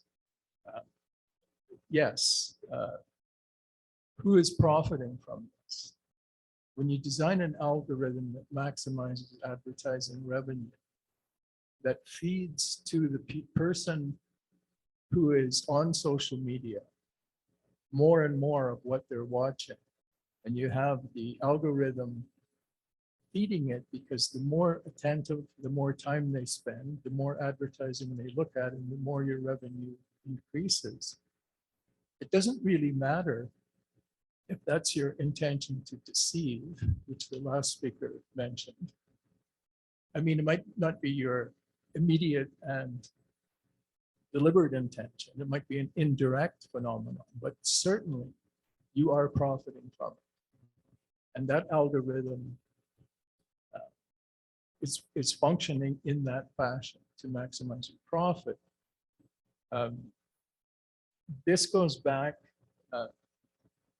to the very root of the problem, perhaps, which is when we created corporations and then decided that they were persons legally under the law. And these are persons whose legal obligation is to maximize profit, and that's what they're doing. And the consequences, as Titi Omo Etu said, you can cause a lot of harm for your profit. But because you are a corporation, you externalize those costs, you externalize that harm, and you maximize your profit thereby. So that's part of what's happening. But I wanted to speak about the three revolutions of the 18th century briefly. Probably, at least two of them, perhaps three, because there's more Africans here who are more aware of the third. Not many people, generally speaking, have heard of the third. So the first would be the American Revolution, 1776. Second, the French Revolution, 1789, rough years. And the third is the Haitian Revolution, Toussaint Louverture and Dessalines. And this is actually the most profound of the three, I think, because in the first, and I'm still on the theme of a false narrative, which they started teaching me when I was small.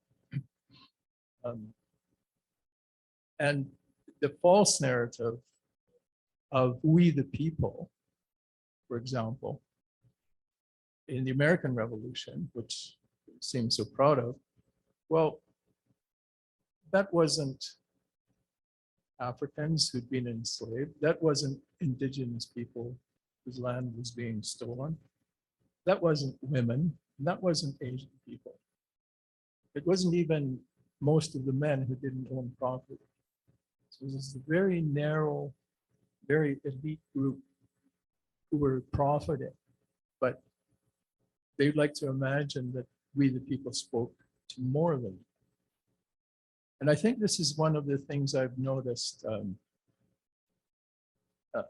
in my exploration of what I sometimes call a deficiency of European thought, that there's a limited ability to understand and to appreciate the complexity of the world and of Homo sapiens in the world if you don't realize that we are all included. And it's very difficult for a colonizing nation to recognize themselves in the colonized. Fanon is brilliant on this, but anyway, you need somebody like Toussaint Louverture to describe that. And here's a quotation from him. The brilliant Black leader who, under his and Dessalines' generalship, first defeated the English, then the Spanish, and then Napoleon, who sent an army of 60,000 under his brother to reconquest the island with the mission to kill every Black slave, everyone, just the males. That was their mission, because they thought they could get more from Africa. And they had to destroy, and of course they were supported by the Americans, because the very idea that this could be a successful revolution imperiled the world order at that time. But this is what Toussaint, this is a beautiful quote from Toussaint. He said, "Under the blows of your barbarous whip, we have accumulated for you the treasures you enjoy in this colony. The human race has suffered to see with what barbarity you have treated men like yourself." And that's the key point. You know, as we warp into this globalization story, what it does is alienates people, it atomizes people, it drives them into this individualism where they can't connect socially. And that means they're starving for that social connection that we humans need. And that means there's a power to this conspiracy, whatever stupidity it is, because at least you're associating with other people.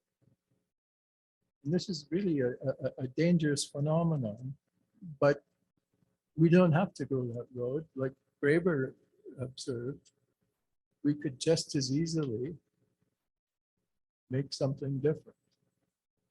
And of course we should. Thank you.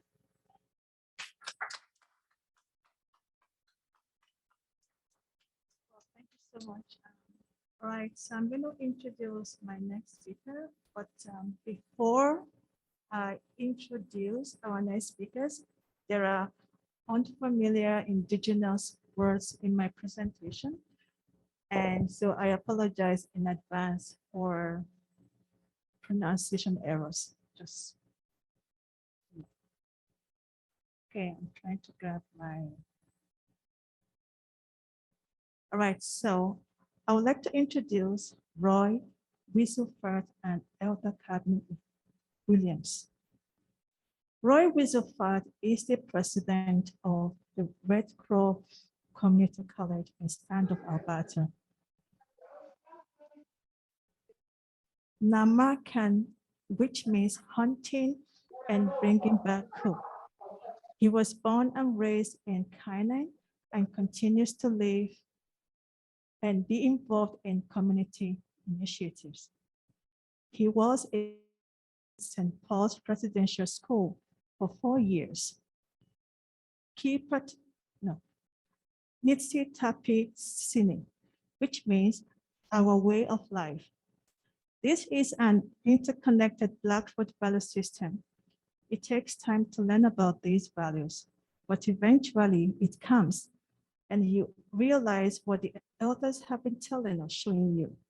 This is where Roy learned that change in the human being can begin to take place.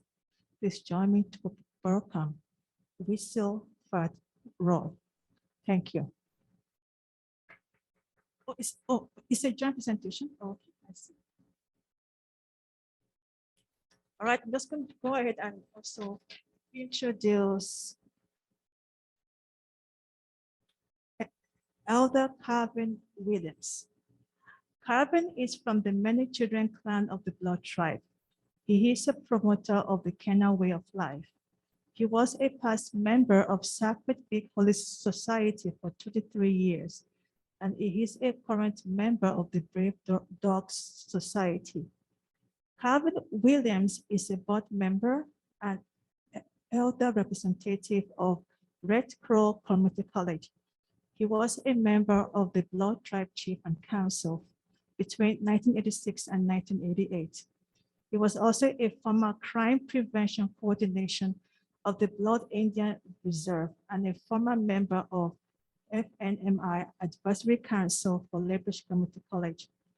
He has worked in the following fields: child care, juvenile collections, correctional officers, and community release officer for Alberta Solicitor General, and emergency medical response. Please join me to welcome Elder Carvin Williams. Thank you. Okay.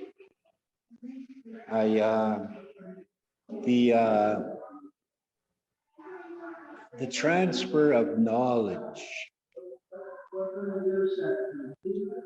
That transfer of knowledge has been handed down from generation to generation.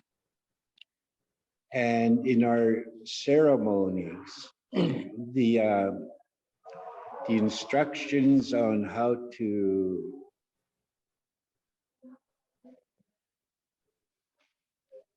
start the ceremonies, the songs have also been handed down when they were first given to our people. And very little has changed with this information. We keep sharing it with new members, and we give it to them the way we receive it. We don't add or take anything out. And Roy and I have been involved in the Brave Dogs. And this is the manner that they give it to us. The Creator gave us the mouth, our mouth. And our mouth is very sacred. You can make a person or you can destroy a person by the way you deliver, the way you communicate. And that's why the elders always say, be careful what you say. Only say good things to help others. And when a bird is born, the first thing they do in nature is they cry out for help. The parents see the bird is in distress, so they go and comfort the bird by feeding. And that's the purpose of communication. We're given a voice.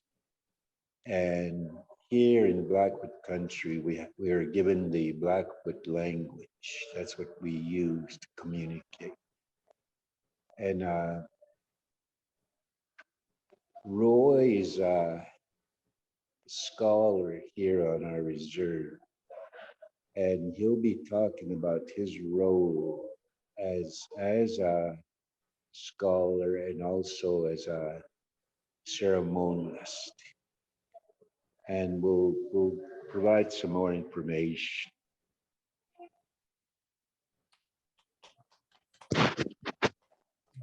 Okay. Hello to all the participants of this event. And Elder Calvin Williams has just given, a short presentation on how we communicate with our community, as well as the spiritual aspects of Blackfoot culture or Nitsita. Even the term Nitsita speaks to the truth. Nitsi means, in Blackfoot, it means the truth. And the last part of it, Nitsitapi, the last part of that word is the person. So we all must, maintain the truth when we communicate to our community members.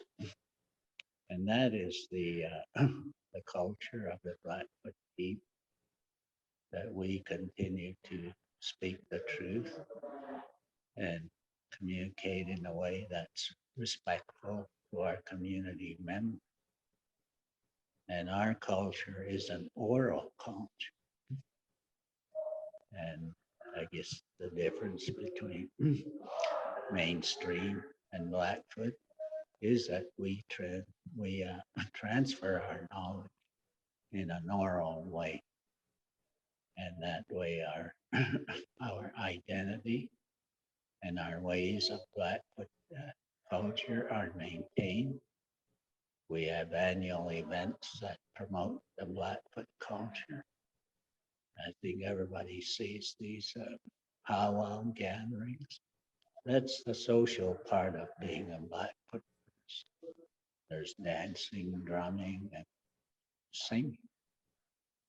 And then we have another annual gathering, the Circle Camp, and that is the spiritual gathering for our community members. Happens during the summer, late July to first part of August. Community members converge at a place that's been designated as the site for the social gathering. And that's where all the societies come together and have an annual spiritual event. And that's where knowledge is transferred to the various groups by those elders who have previously been active members of the society. So our knowledge system continues, to be transferred from one generation to the next. And we remain strong in our ways, always taking great care to address our people in a good way. Like Calvin said, words are strong. You can really build up a person, or you can make not feel so good. So we're very careful how we communicate with each other. So those are kind of the ways that we continue to keep our culture alive, as well as, conversing in our Blackfoot language. And I think in our present day environment, the Blackfoot people have really coming back together and promoting their Blackfoot culture in the many ways that it's expressed. I think our community is really trying hard to teach the Blackfoot language to our younger generation so they can transfer their knowledge to the next generation. That's very important. So for us, Kelvin and I think it's better to articulate our knowledge in our own language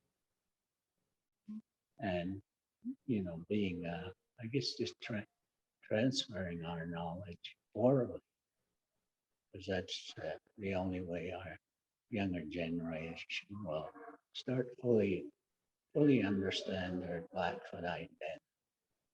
They have to, understand the language. So when Calvin prayed, he prayed for the good in all of us, and everything that we do turns out, well for, the audience here that we're talking to. And I think that includes our members. So we have a real strong belief that, our ways will continue, and we will continue to transfer our knowledge orally, and our younger generation must start listening and, engage with their elders. That's the only way that I've been able to do that in my 25 years of work with Red Crow College. And the Blackfoot language is my first language. Okay, so thank you for listening. I'll ask Calvin to continue his part.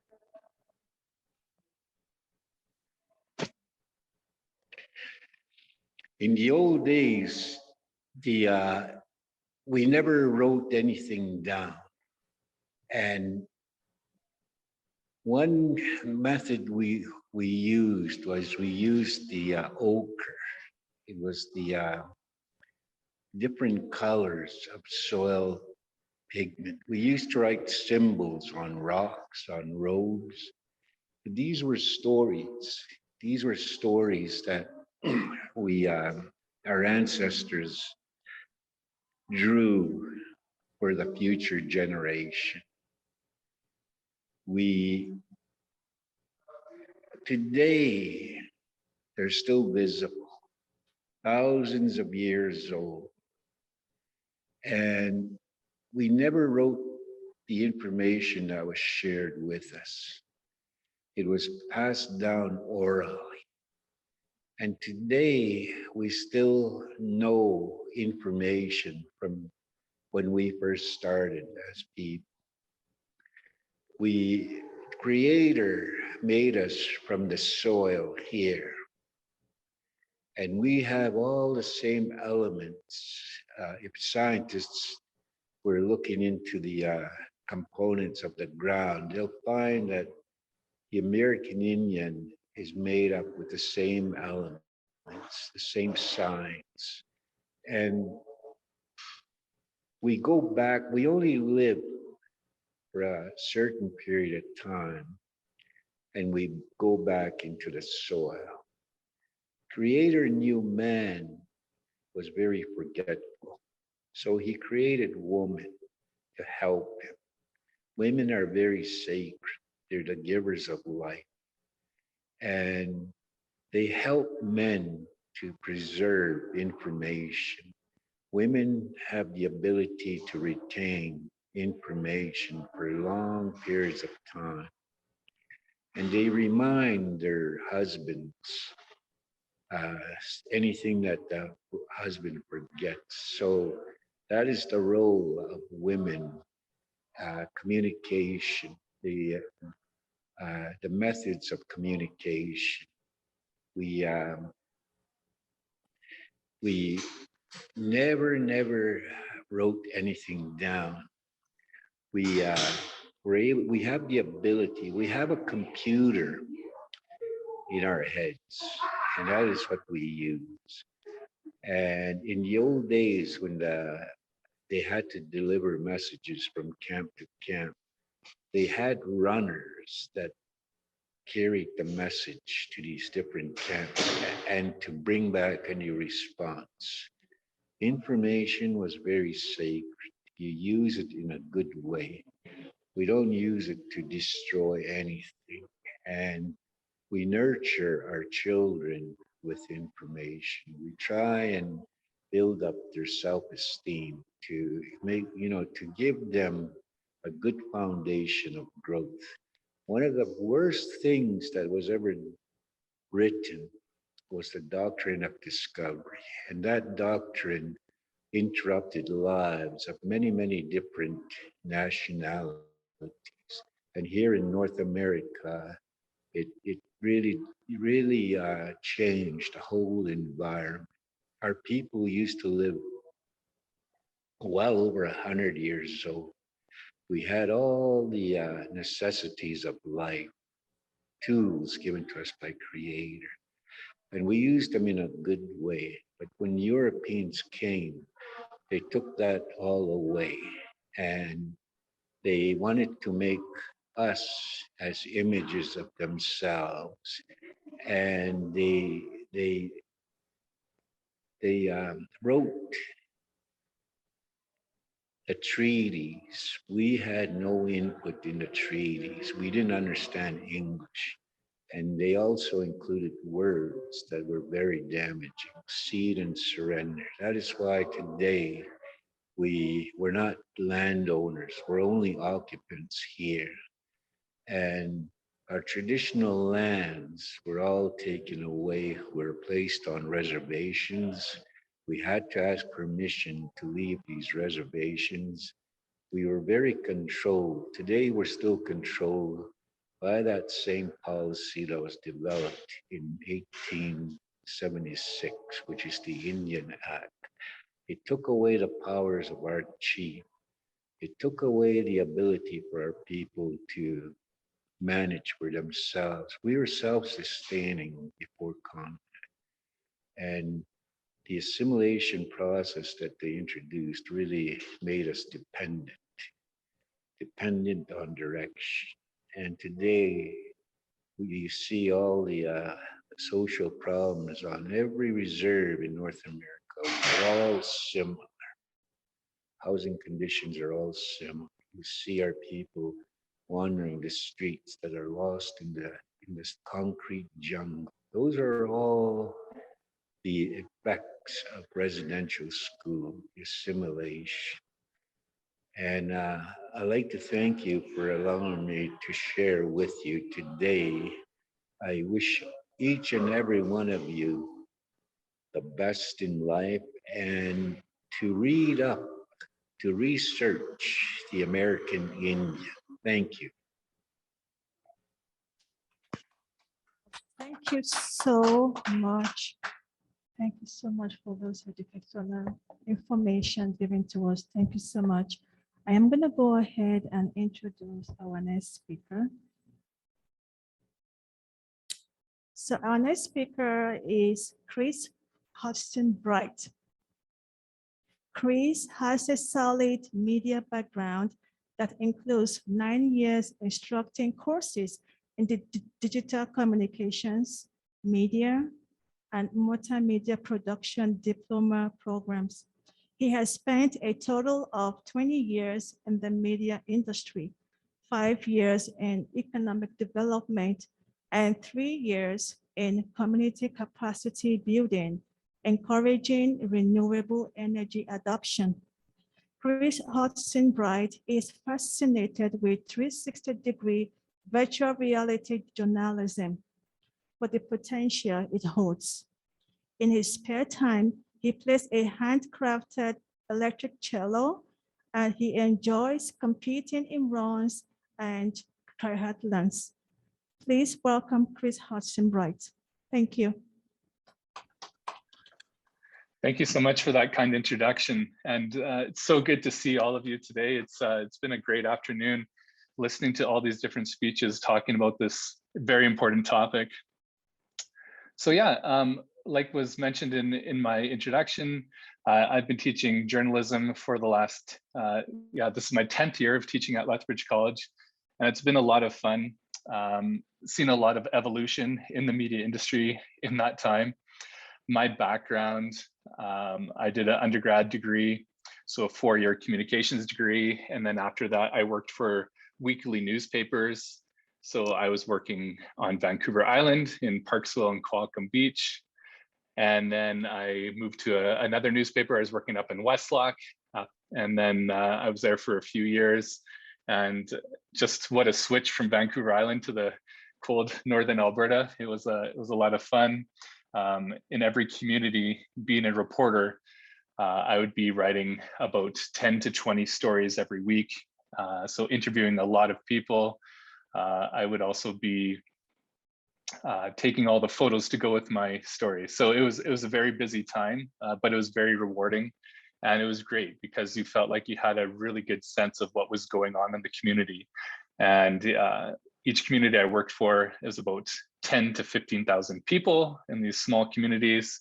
And so I would be living in the hockey rinks over the winter months. And in the summer, I'd be going to a whole variety of whatever was going on in the community. So from sports to motor vehicle accidents to city council to court and everything else that happens in a community, I was covering it. And again, it was very fulfilling work. So from Parksville, Qualicum Beach on Vancouver Island, yes, I moved to Westlock. Then I moved to Athabasca, another community even further north. And then after working at that newspaper, I worked at Beaumont and Devon newspapers. And in that time, again, a lot of great people I got to meet in those communities, and it was a lot of fun. After that, I switched gears into economic development. So I was working on trying to attract renewable energy companies to Southern Alberta here. And I was working both in Lethbridge and Leduc and Nisku. And then a job came up at the college and I was very excited because I thought, hey, I love journalism so much. What greater way than to meet with a lot of young people and educate them about the importance of not only thinking critically about the information we consume, but also how to create that information and how to really think about getting a really good balance of information, make sure you have no bias that you're putting into your stories, that you're getting a really good balance and going from there. So that's a quick snapshot of my background, and it's been a lot of fun at Lethbridge College ever since. So yeah, I teach in the Digital Communications and Media program. It's a 2-year diploma program. And that means that in the first year, it's a lot of like getting the fundamentals of how to gather that information, how to research and compile that. And in the second year, it gets more hands-on as we go. So each semester kind of scaffolds and builds upon each one, where the students are then creating content for Lethbridge Campus Media. And you see in the bottom right corner of the slide, Lethbridge Campus Media is our website where we have all the students share their stories. So whether that is for print and online, whether it's for the radio station that we have a television station, and we also have been working on 360-degree journalism. And I did my master's in that work. And just if you think about virtual reality and putting on those goggles, it's thinking about what the news would be like and experiencing that with the news all around you. So I did some work with my master's in that area, as well as I followed it up with some applied research at the college. And that's been really interesting just to see how the news might evolve in the future, and have had a lot of fun engaging with the students in that, in different focus groups, and learning about the types of news that people would actually want to consume. And I don't know about all of you, but from what I learned in this research is that it should be more lighthearted stories when the news is that close. And if you're going to be experiencing the news and it's right around you, we learned that definitely it's not the place to do something that's like hard-hitting news where there's maybe natural disaster or in the middle of a conflict or things like that. So we learned, because the medium of 360-degree journalism is so powerful, have to be really conscious and ethical about the stories we choose to tell in that way. So the photo you see in this slide here is students that are interviewing a representative, and for this photo, it's a criminal justice student who's getting interviewed. And so they are the representative for the police. And what happens on the college campus is that we get all the journalism students together, the policing students, we get paramedics, you can see some of them in the background here, we get nurses, and what we do is have a mock disaster. And at least what we are doing before COVID is we're getting all these students together, and we'd set up like a fake accident, something that would be where the students are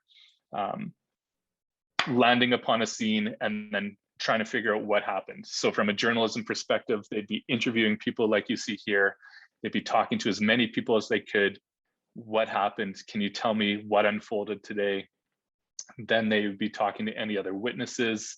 We'd actually have a hospital set up on the second floor of the college where students would be carted from an ambulance that the students would be working, all the paramedic students, load up these students into this hospital. They'd be treated by the nurses, and then the criminal justice students would be interviewing and talking to people and trying to figure out from their perspective how things unfolded. So it's an amazing day, very fulfilling.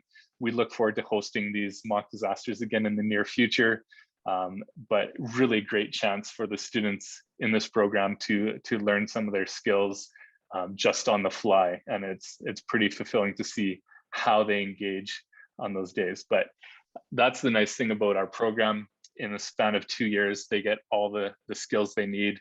They have a laptop, they have a recorder, they have a camera, so they could really start their own media business right after they graduate, or they're ready to join television stations, radio stations, newspapers, online media across Canada and wherever they'd like to work in the world. And so we get them ready for industry, and we really make sure that they are ready in all of these different formats. So with Adobe InDesign, they need to learn how to lay out and do graphic design so that they have that really good sense of style if they're looking at public relations or any of the creative communication industry. So that's a little bit about our program.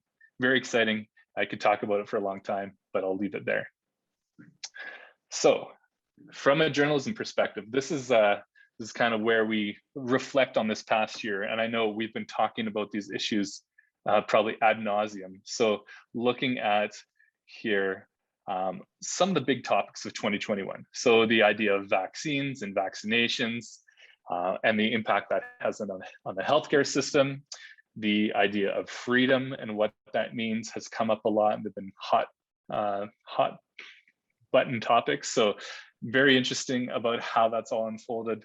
And politics, we've had, yes, our federal election. Now, for those of us who are in Lethbridge, we have a municipal election, and the results we should find out pretty shortly. The official day for voting is next Monday, but there's been a lot of advanced polling, and that's been really interesting. So through all of these very intense topics of 2020 and 2021, it's created a lot of division and a lot of people taking very strong sides about what's unfolding around us. And so if you look at any of these topics, there's a lot of strong feelings around them. And so if you think from a journalist perspective, you have to be very careful about how you present information to your public. And you have to, again, as I mentioned before, ensure that you're very balanced in how you present your information. You have to make sure that if there's any information that is erroneous or that has errors in it, that you are making sure that as a journalist, you are fact checking and making sure if somebody is saying something that you check that back against the information that's been presented, and ensuring that you're not going to be providing information that's misleading or that is not true. So just taking a step further. So when you think of these topics, they usually have a pretty big trigger effect. So you may feel one of these or more of these feelings. So on the positive side, you may feel happy, supported, loved, and taken care of by your family, your neighborhood, your community, your professionals, and your government. So again, thinking back, vaccines, you'd be thinking, yes, I believe in the science. I trust the vaccines that they will be able to get us out of this pandemic. It is going to be the way to get us out. And so you have that trust in science. You have that trust the vaccines will get us there. And you trust our healthcare system because there's so many people that are trying to save so many people's lives all over the world. And in Alberta alone, even Lethbridge, we have our intensive care units, our ICUs that are at capacity or very close. And it's very scary. And so we want to do the best to protect those in our community, and we're thinking about those things. So that's one way that people are looking at the news. But then also we can't ignore that at the same time, there's been a lot of negative feelings towards the media. There's a lot of negative feelings towards government about the decisions that are being made about vaccination mandates, mask mandates. There's some elements of distrust that have been creeping up. There's been a lot of information that's been circulated on social media, and people have been grasping onto these different things. And some people have had a lot of fear, a lot of distrust about these different organizations, whether it's the government, whether it's healthcare, whether it's the people reporting on the news, the journalists who are trying to do their job. And there's a lot of fear and uncertainty about the future. And looking again back at these topics, you can come at these topics from a totally different angle and have a totally different way that you're shaping your worldview. And so again, journalism and the media, this is why it's so exciting to be instructing in this area, because there's such an important responsibility for journalists to get the information correct and for them to be sharing that information with a wide audience so that it can be interpreted and understood in a really good way that people are confident that they're making the best decisions to move forward. And so those are a couple of things. And I just want to make sure that I give a pretty good idea. So looking at those, either the positive way to look at the news or the negative way, you can see how your worldview can be shaped basically even on how you're raised, the community, the country, wherever you live in the world. You're going to have a different feeling about all of those topics. And that happens with any topic that's being presented to us on a daily basis. All right. So here's my plug for Spider-Man. I don't know if any of you enjoy this or not, but it's a cartoon that I grew up with. And Spider-Man, there's a great quote. And Peter Parker says, with great power comes great responsibility. And he learned that from some of the people that brought him up. And so I think as journalists, that's definitely the role that we need to consider, and thinking about how important it is that you have a lot of power when you're a journalist, that you're sharing a message with a wide audience. So you have to make sure that you present the information, that it's factual, that it's correct, that there's some balance to it. But again, if you have, it really depends on the people that you're speaking with. Some of them have radically different views. And so to have that balance in the story, you have to make sure that you're backing it up with facts and backing it up with trusted sources. And so that's what we talk about as journalists. So let's move along here. Next one. Here's another thing. So journalists have a role to play, and then also the public has a role to play. And this is what we try to also encourage in our students. So we know that they're going to go into this industry, whether it's for communications industry, like for example, Lethbridge College has a representative that puts out press releases and shares that information on behalf of the college. There's a lot of organizations, even the Southern Alberta Ethnic Association, they would have somebody who's communicating out the messages for their organization. City of Lethbridge, any organization now, they have these spokespeople, their communications team. Our grads are usually filling one of these roles as either journalists or public relations or communications professionals. So part of this responsibility when we're consuming the news then falls to the public, and critical thinking is an essential thing that we try to instill in our students, but also that we hope it carries on with a ripple effect out into the community. So looking at something we call the CRAP test. I know it's a hilarious name. And the librarians at the Lethbridge College, so the Buchanan Library, we get them to come in and they talk about this great idea of how you can dissect information and really break it down in a critical way that you know that you're getting the best information possibly out there. And so a lot of our students, they don't use books anymore. They're relying on the internet and only the internet to get their source of information. And so this is why we encourage them as much as possible to go talk to actual real people. Go talk to the professionals, go talk to the people and see how are they actually feeling about this information. And so even as the public, we have a responsibility when we are consuming the news to look at how this information is impacting our lives and how we can make sense of it. So this CRAP test, you break it down here, it's an acronym. So currency, you can read it all here. So the timeliness of the information, making sure that the information that you're receiving is very current, that is come out within the last day or two, that it's up to date, that the information has been fact checked, that again, ideally the information is within the last month. So the news is changing so much every day. The news cycle is changing and speeding up all the time. I live on Twitter, where a lot of journalists like to hang out just because that's where a lot of breaking news can be unveiled. So that's the currency aspect of this critical thinking. Next, under R is the relevance. How does this information fit your needs? So does this make sense to you?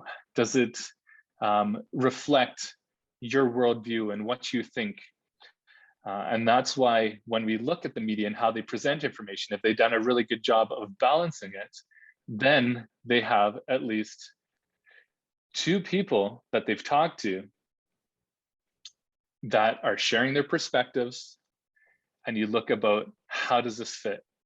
And so you think about that, and if the reporter has done a really good job and they've provided balanced information to the public, then you can reflect that information and say, okay, of these two perspectives, and hopefully the media has done more, but of these two perspectives, which one really reflects me? And so by the end of that article, it's not that the journalists or the media is trying to tell you what to think, but hopefully, and this is the way that I look at respected news organizations, that you can make a decision for yourself about what this information means to you.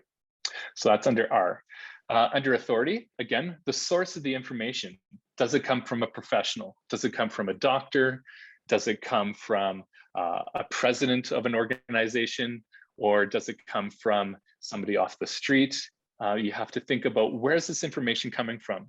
And a lot of the times the students are talking to people that they ran into on the street. So it's just like, hey, Joe Smith on the street, how do you feel about this story? How does this reflect what you're thinking about the world? So you get these, they're called streeters, and you get all these different aspects of just people walking by them on the street. So talking to multiple people, getting their different perspectives. But again, when you look at this information and you put together a news story, who are these people that they're talking to? Are they credible people? Are they working for an organization? Maybe does that organization have some kind of agenda? You can think about that. So when you critically think of this information and where it's coming from, making sure that you do trust the source of that information. So that's looking at the authority. Accuracy is next. So the reliability and correctness of the information. Again, if you look at this information and you can find factual, credible information that backs up some of these things. So scientific evidence, whether it is credible information, for example, from a police organization or from your municipality, if it's, for example, the city of Lethbridge or the government of Alberta or the government of Canada or any government, can you trust that information coming from them? And usually for the most part, you can. But again, to think very critically in that information and how you assess that. So that's the accuracy. And then the purpose. Why does this information exist? And you think about that, and how does that reflect back on who is talking? Why is this information being presented? Why is it important right now? So these are all these lenses that we need to think about when we look at the news. And if we can all be critically thinking about that, it can really help in what we think about the news that's presented to us. So taking this a step further, this is kind of a nice image here that shows multiple different news organizations. And I tell my students to do this as well. So when they hear a story that's being presented by the media, so for example, looking at the top of the screen, CTV, you hear a story that's presented by CTV and you hear that information. And let's say it's talking about maybe the latest bylaw for the city of Lethbridge, whatever it is, that information is presented from CTV. That story is put together, you watch that story.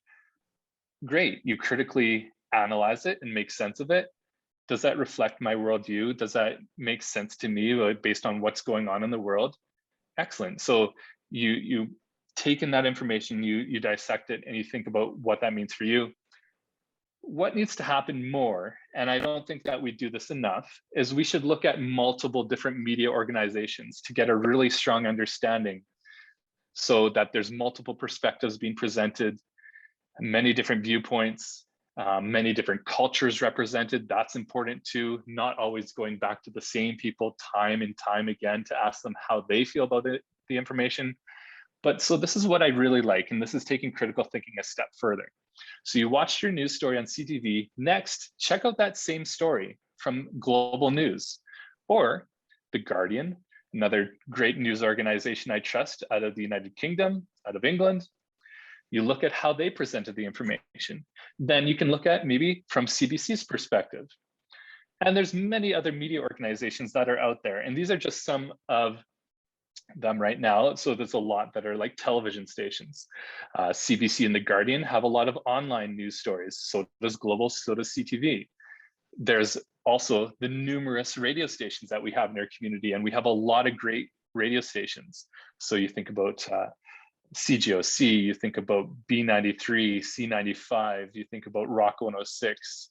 You think about all these different radio stations, all of these different media outlets, they're all presenting this information. If we've done a really good job in understanding information that comes to us every day, we look at it from multiple different news organizations to make sure that you're getting multiple different perspectives.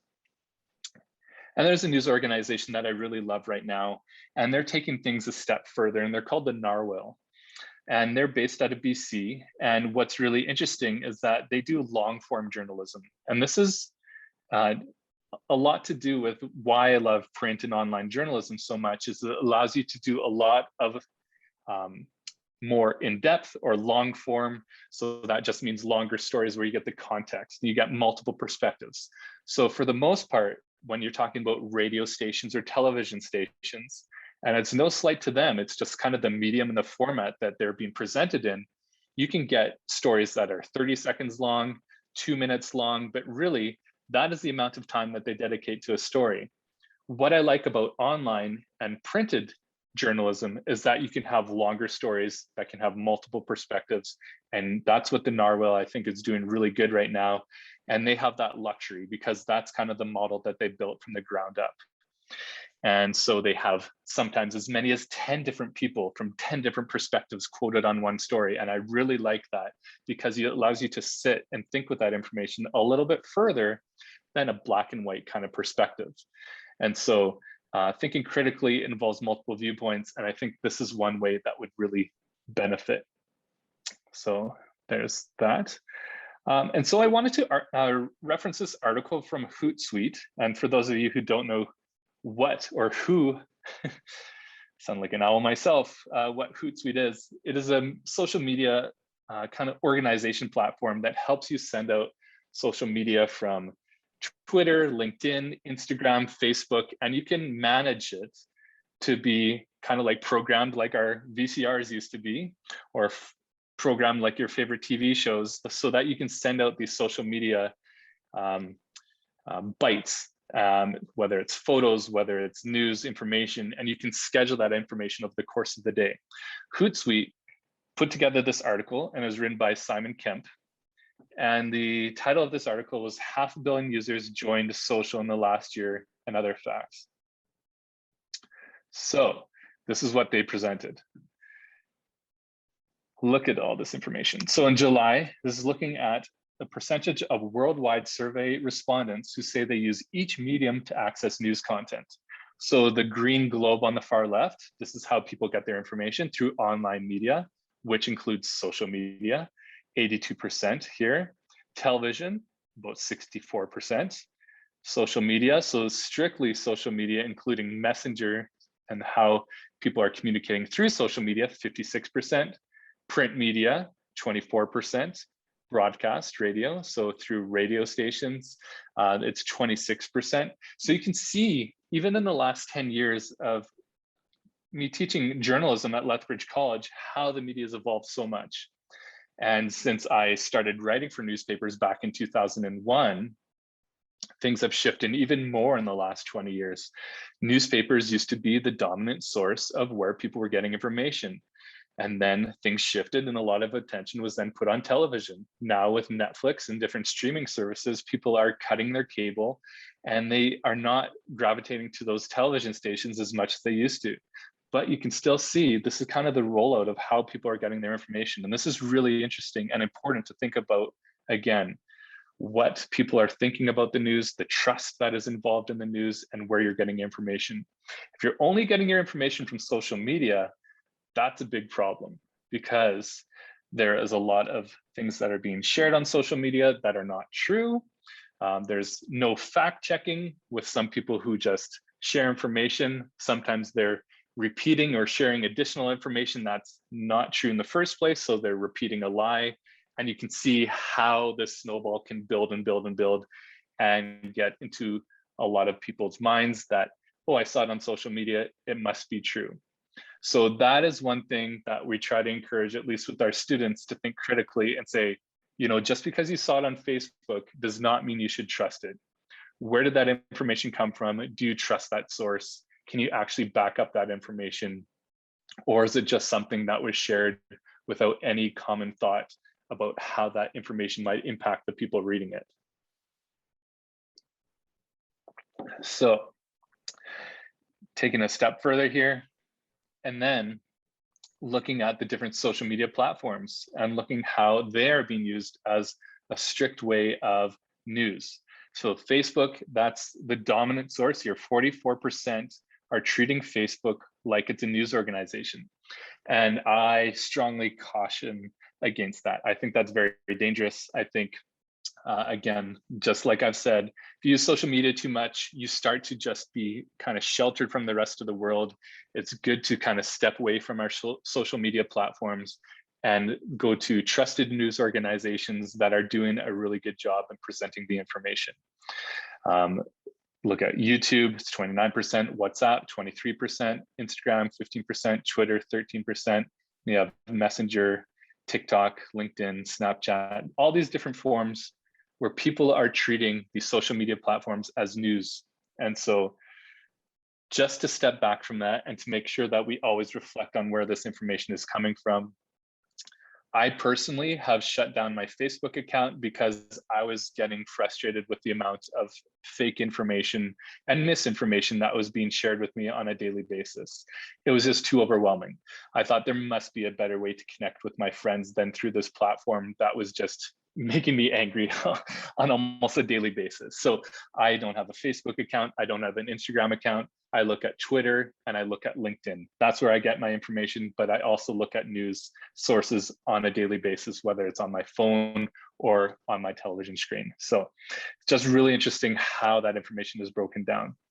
So that is really my talk in a nutshell. And I'd be happy to answer any questions if there is time for questions. There's my email. I'd be happy to chat with any of you. I even provided my cell phone number. I'd be happy to speak with you more about this topic. It's something I'm very passionate about.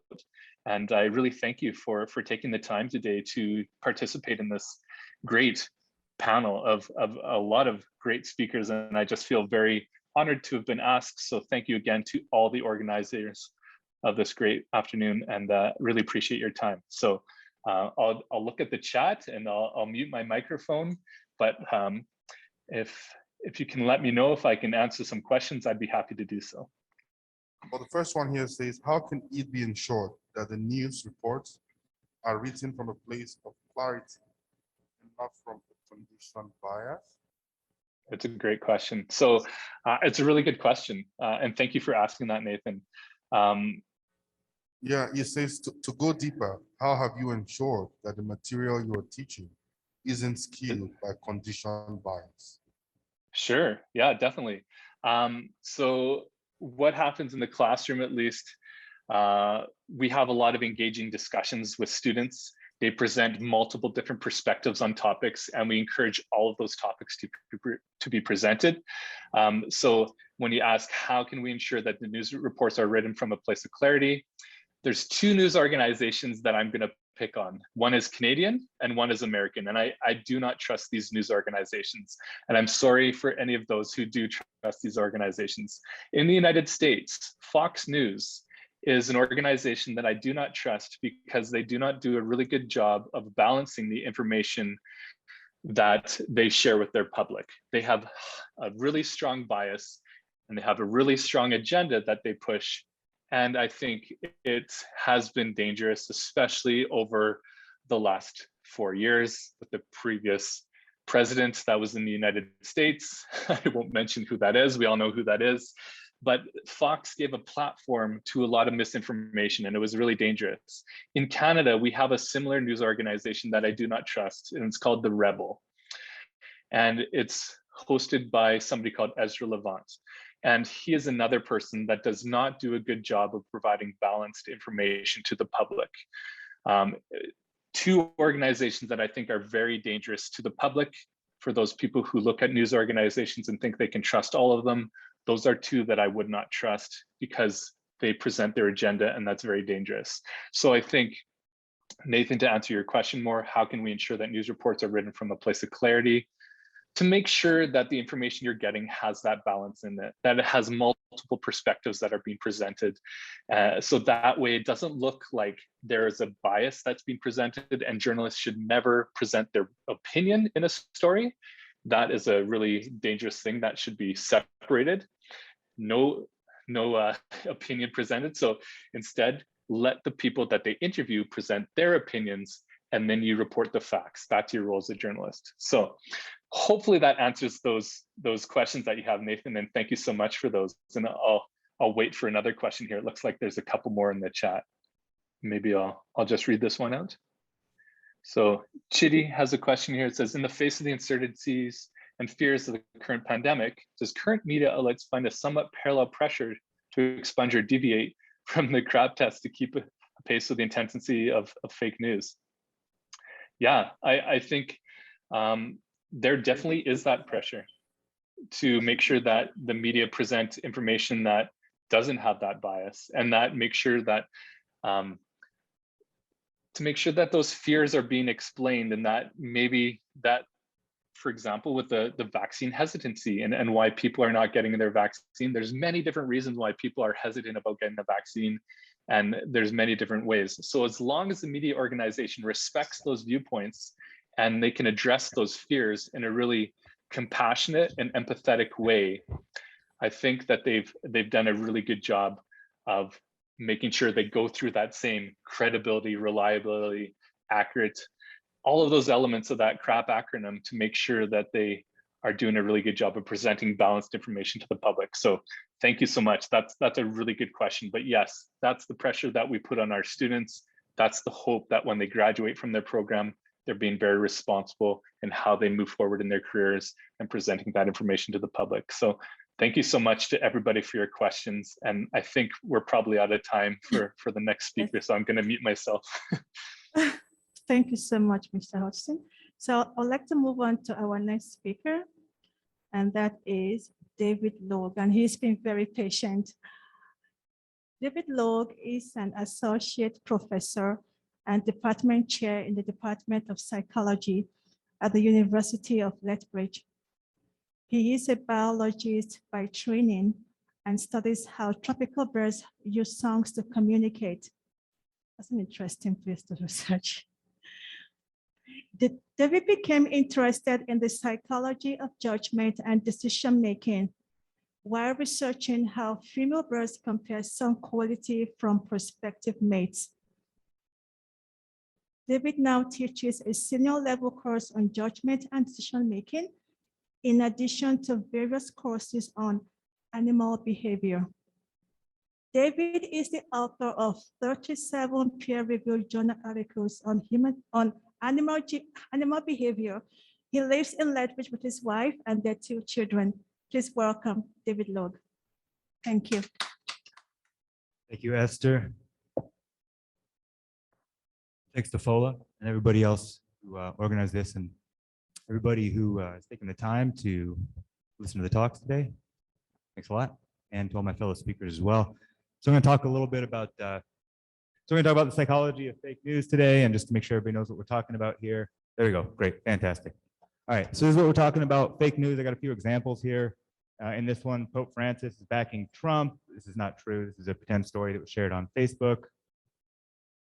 Another one, things that you typically see on Facebook. People share these kinds of things. A lot of times they have something to make them look more legitimate, like the seal from Harvard Medical School or something like that. But they're all these sort of sensationalized fake news stories. All right, so there were a bunch of examples of fake news there. And what I'm going to talk about now is how we can use the psychology of judgment to help us discern better as we're dealing with a complex media environment. So when we talk about judgment, what we're talking about is there's something that you don't understand, that you can't understand completely, but you got to try to figure it out. So there's an inference that you have to make about something that's unknown. So things like, if I buy this car, will I be satisfied with it? If I hire this person, is she going to do a good job? If I marry this person, will we have a good marriage? Or in the case of today's topic, if I come across, if I come across a news story, is it real or is it fake?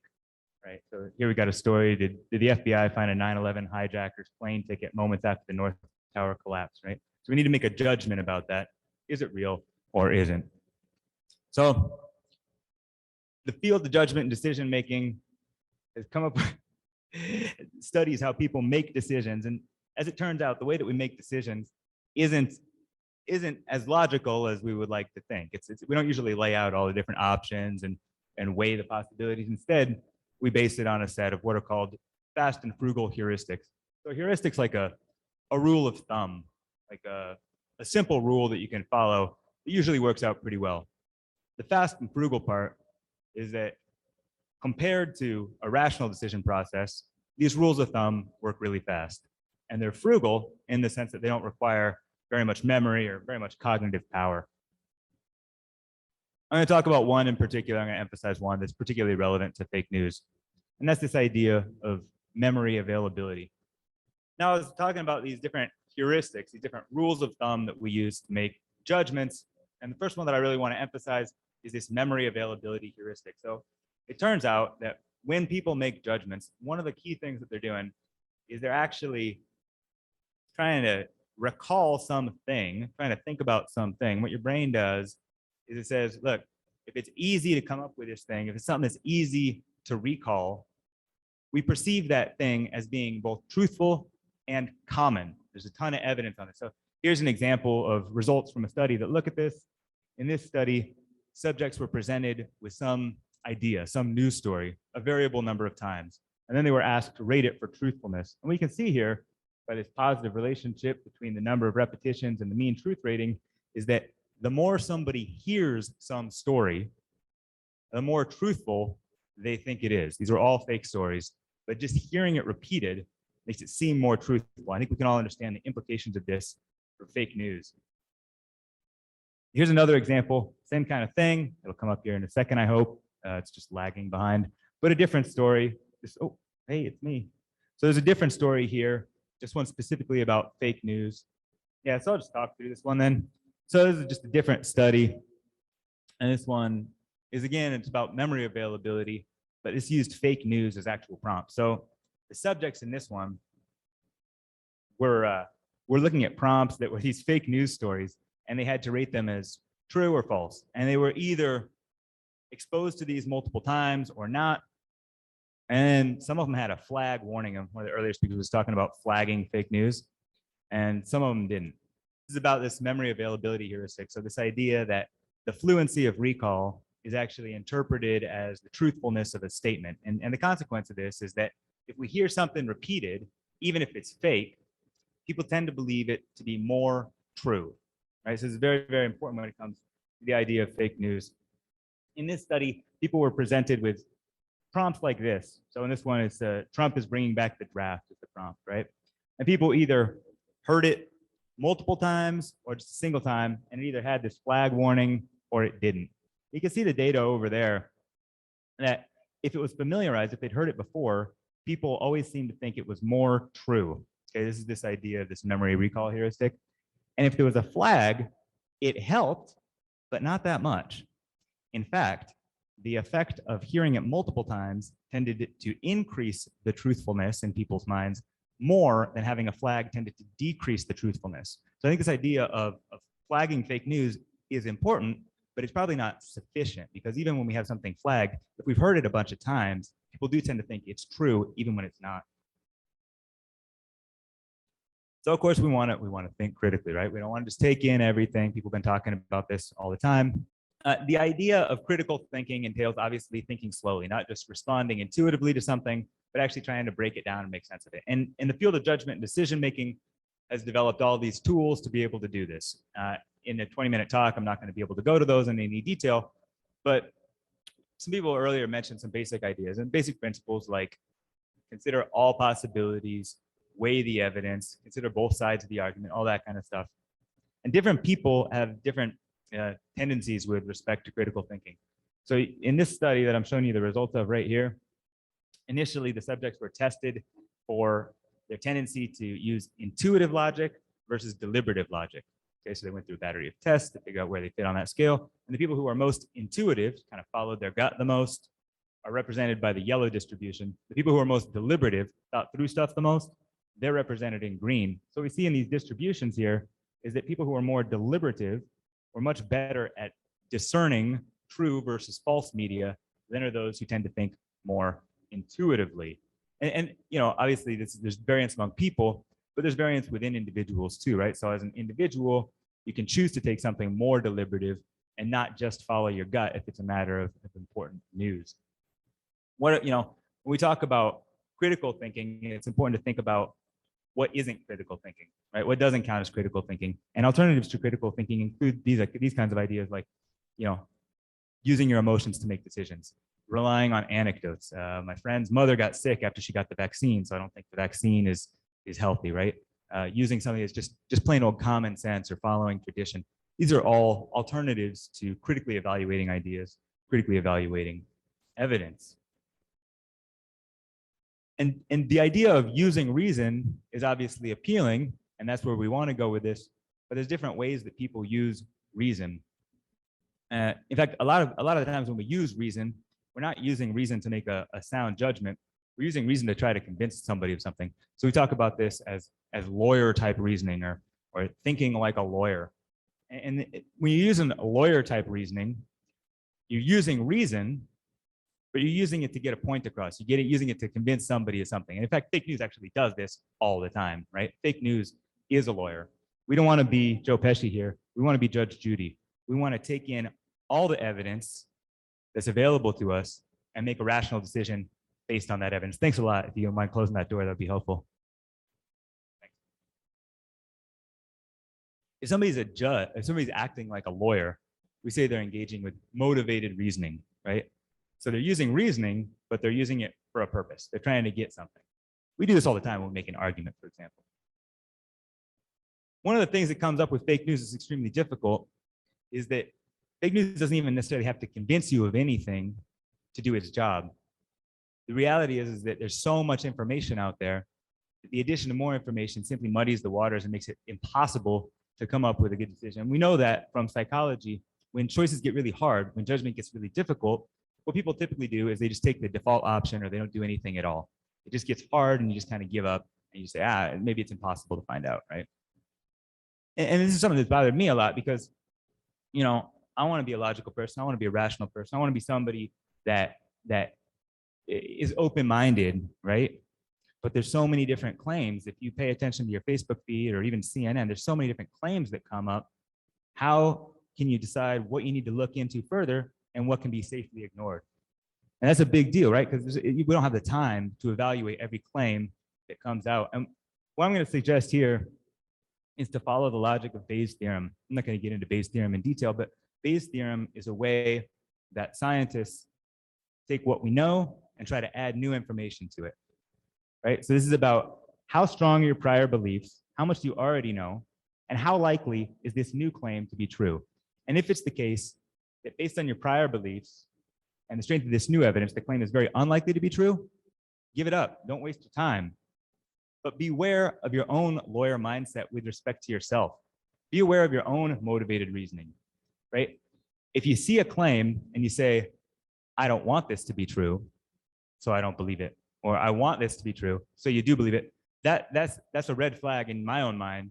It says, well, maybe I need to give this a second look. Maybe I need to rethink this because I understand that I have a motivation. I have a horse in this race, and I might want to think it through a little more carefully.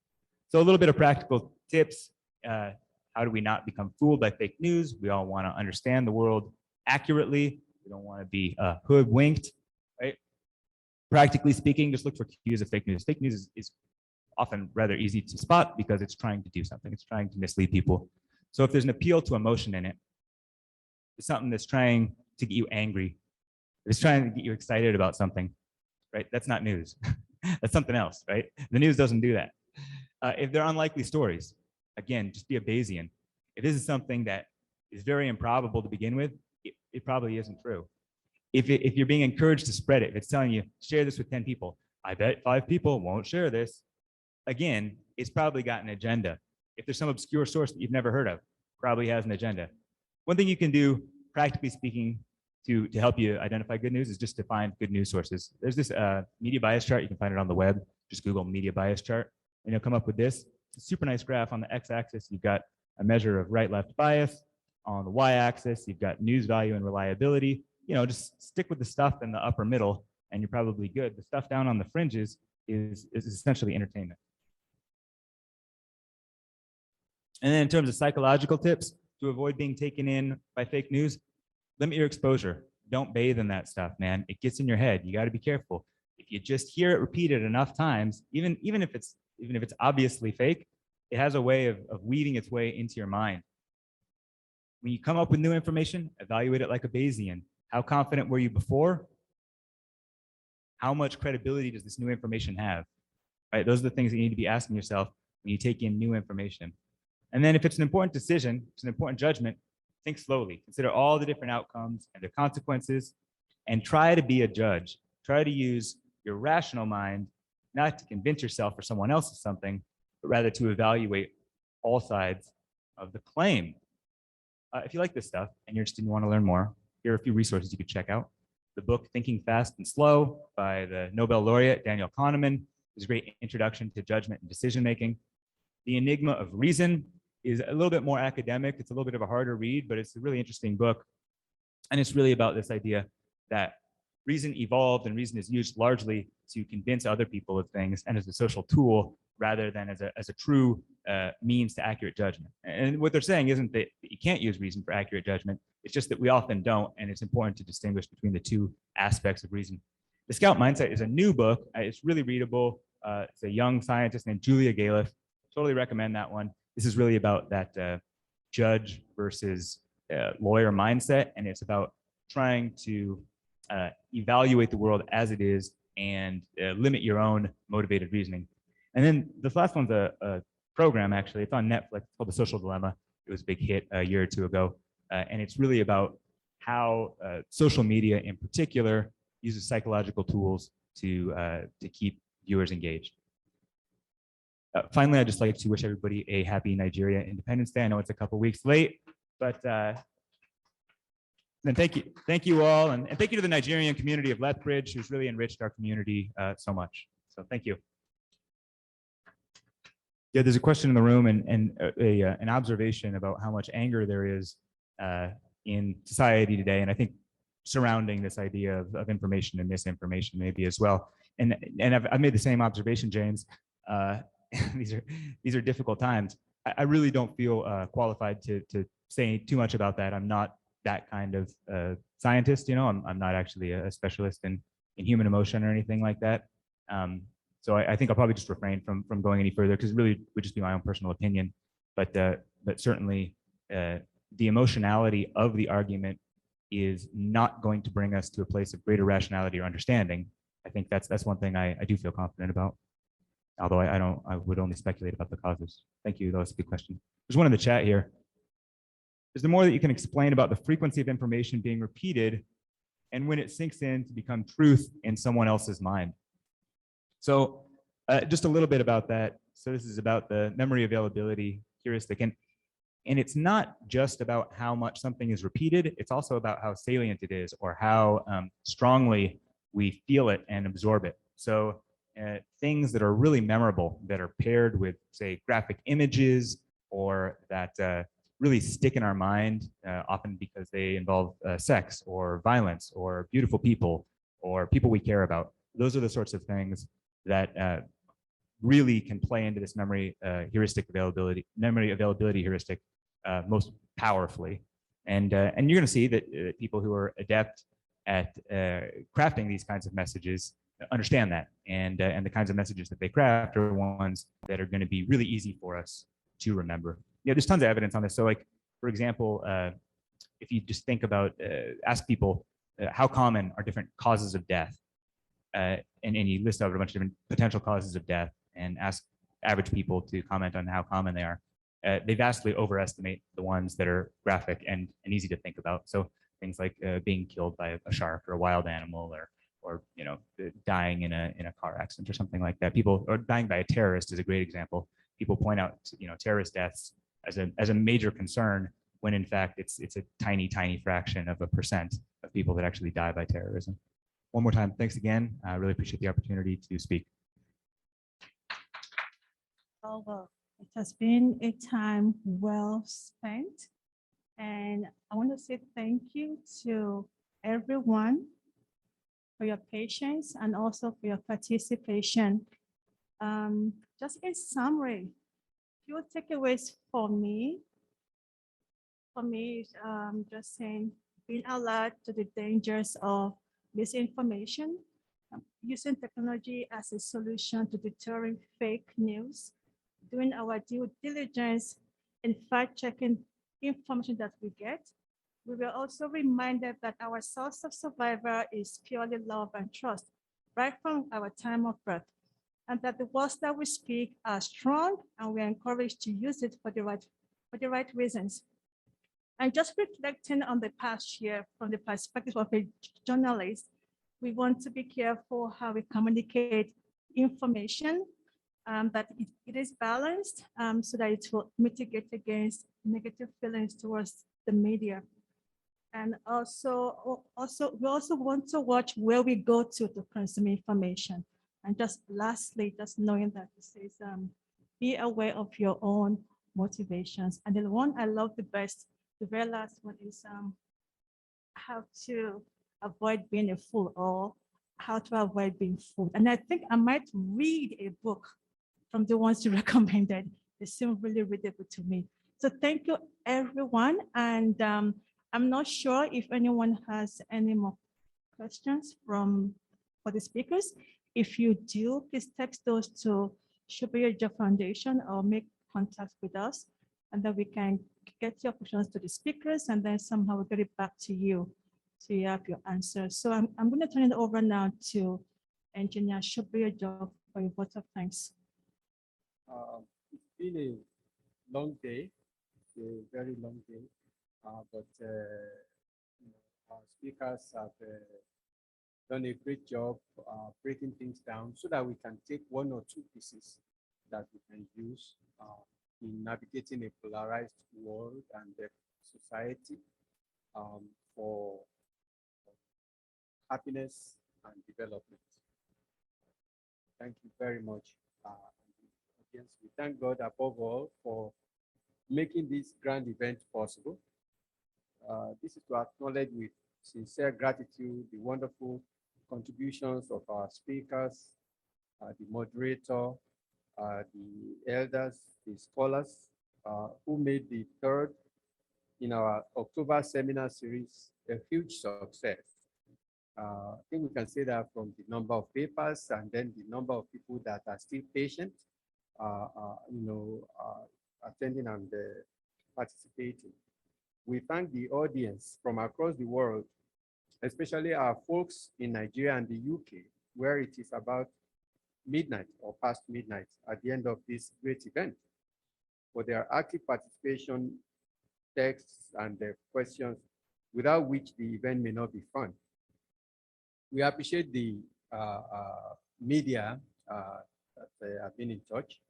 All our volunteers, we have some of them that I cannot but name here, Brother Joe, Sheyi, and Clements, and Brother Cornelius, apart from our moderator.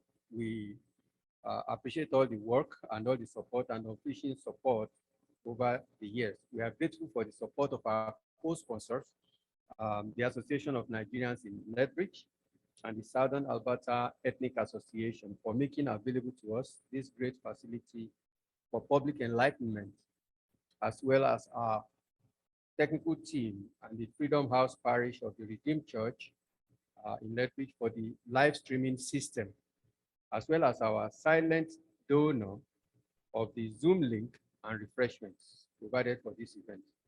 Seeing you next time. Goodbye from the Shubayoja Turning Point Foundation. God bless. Thank you.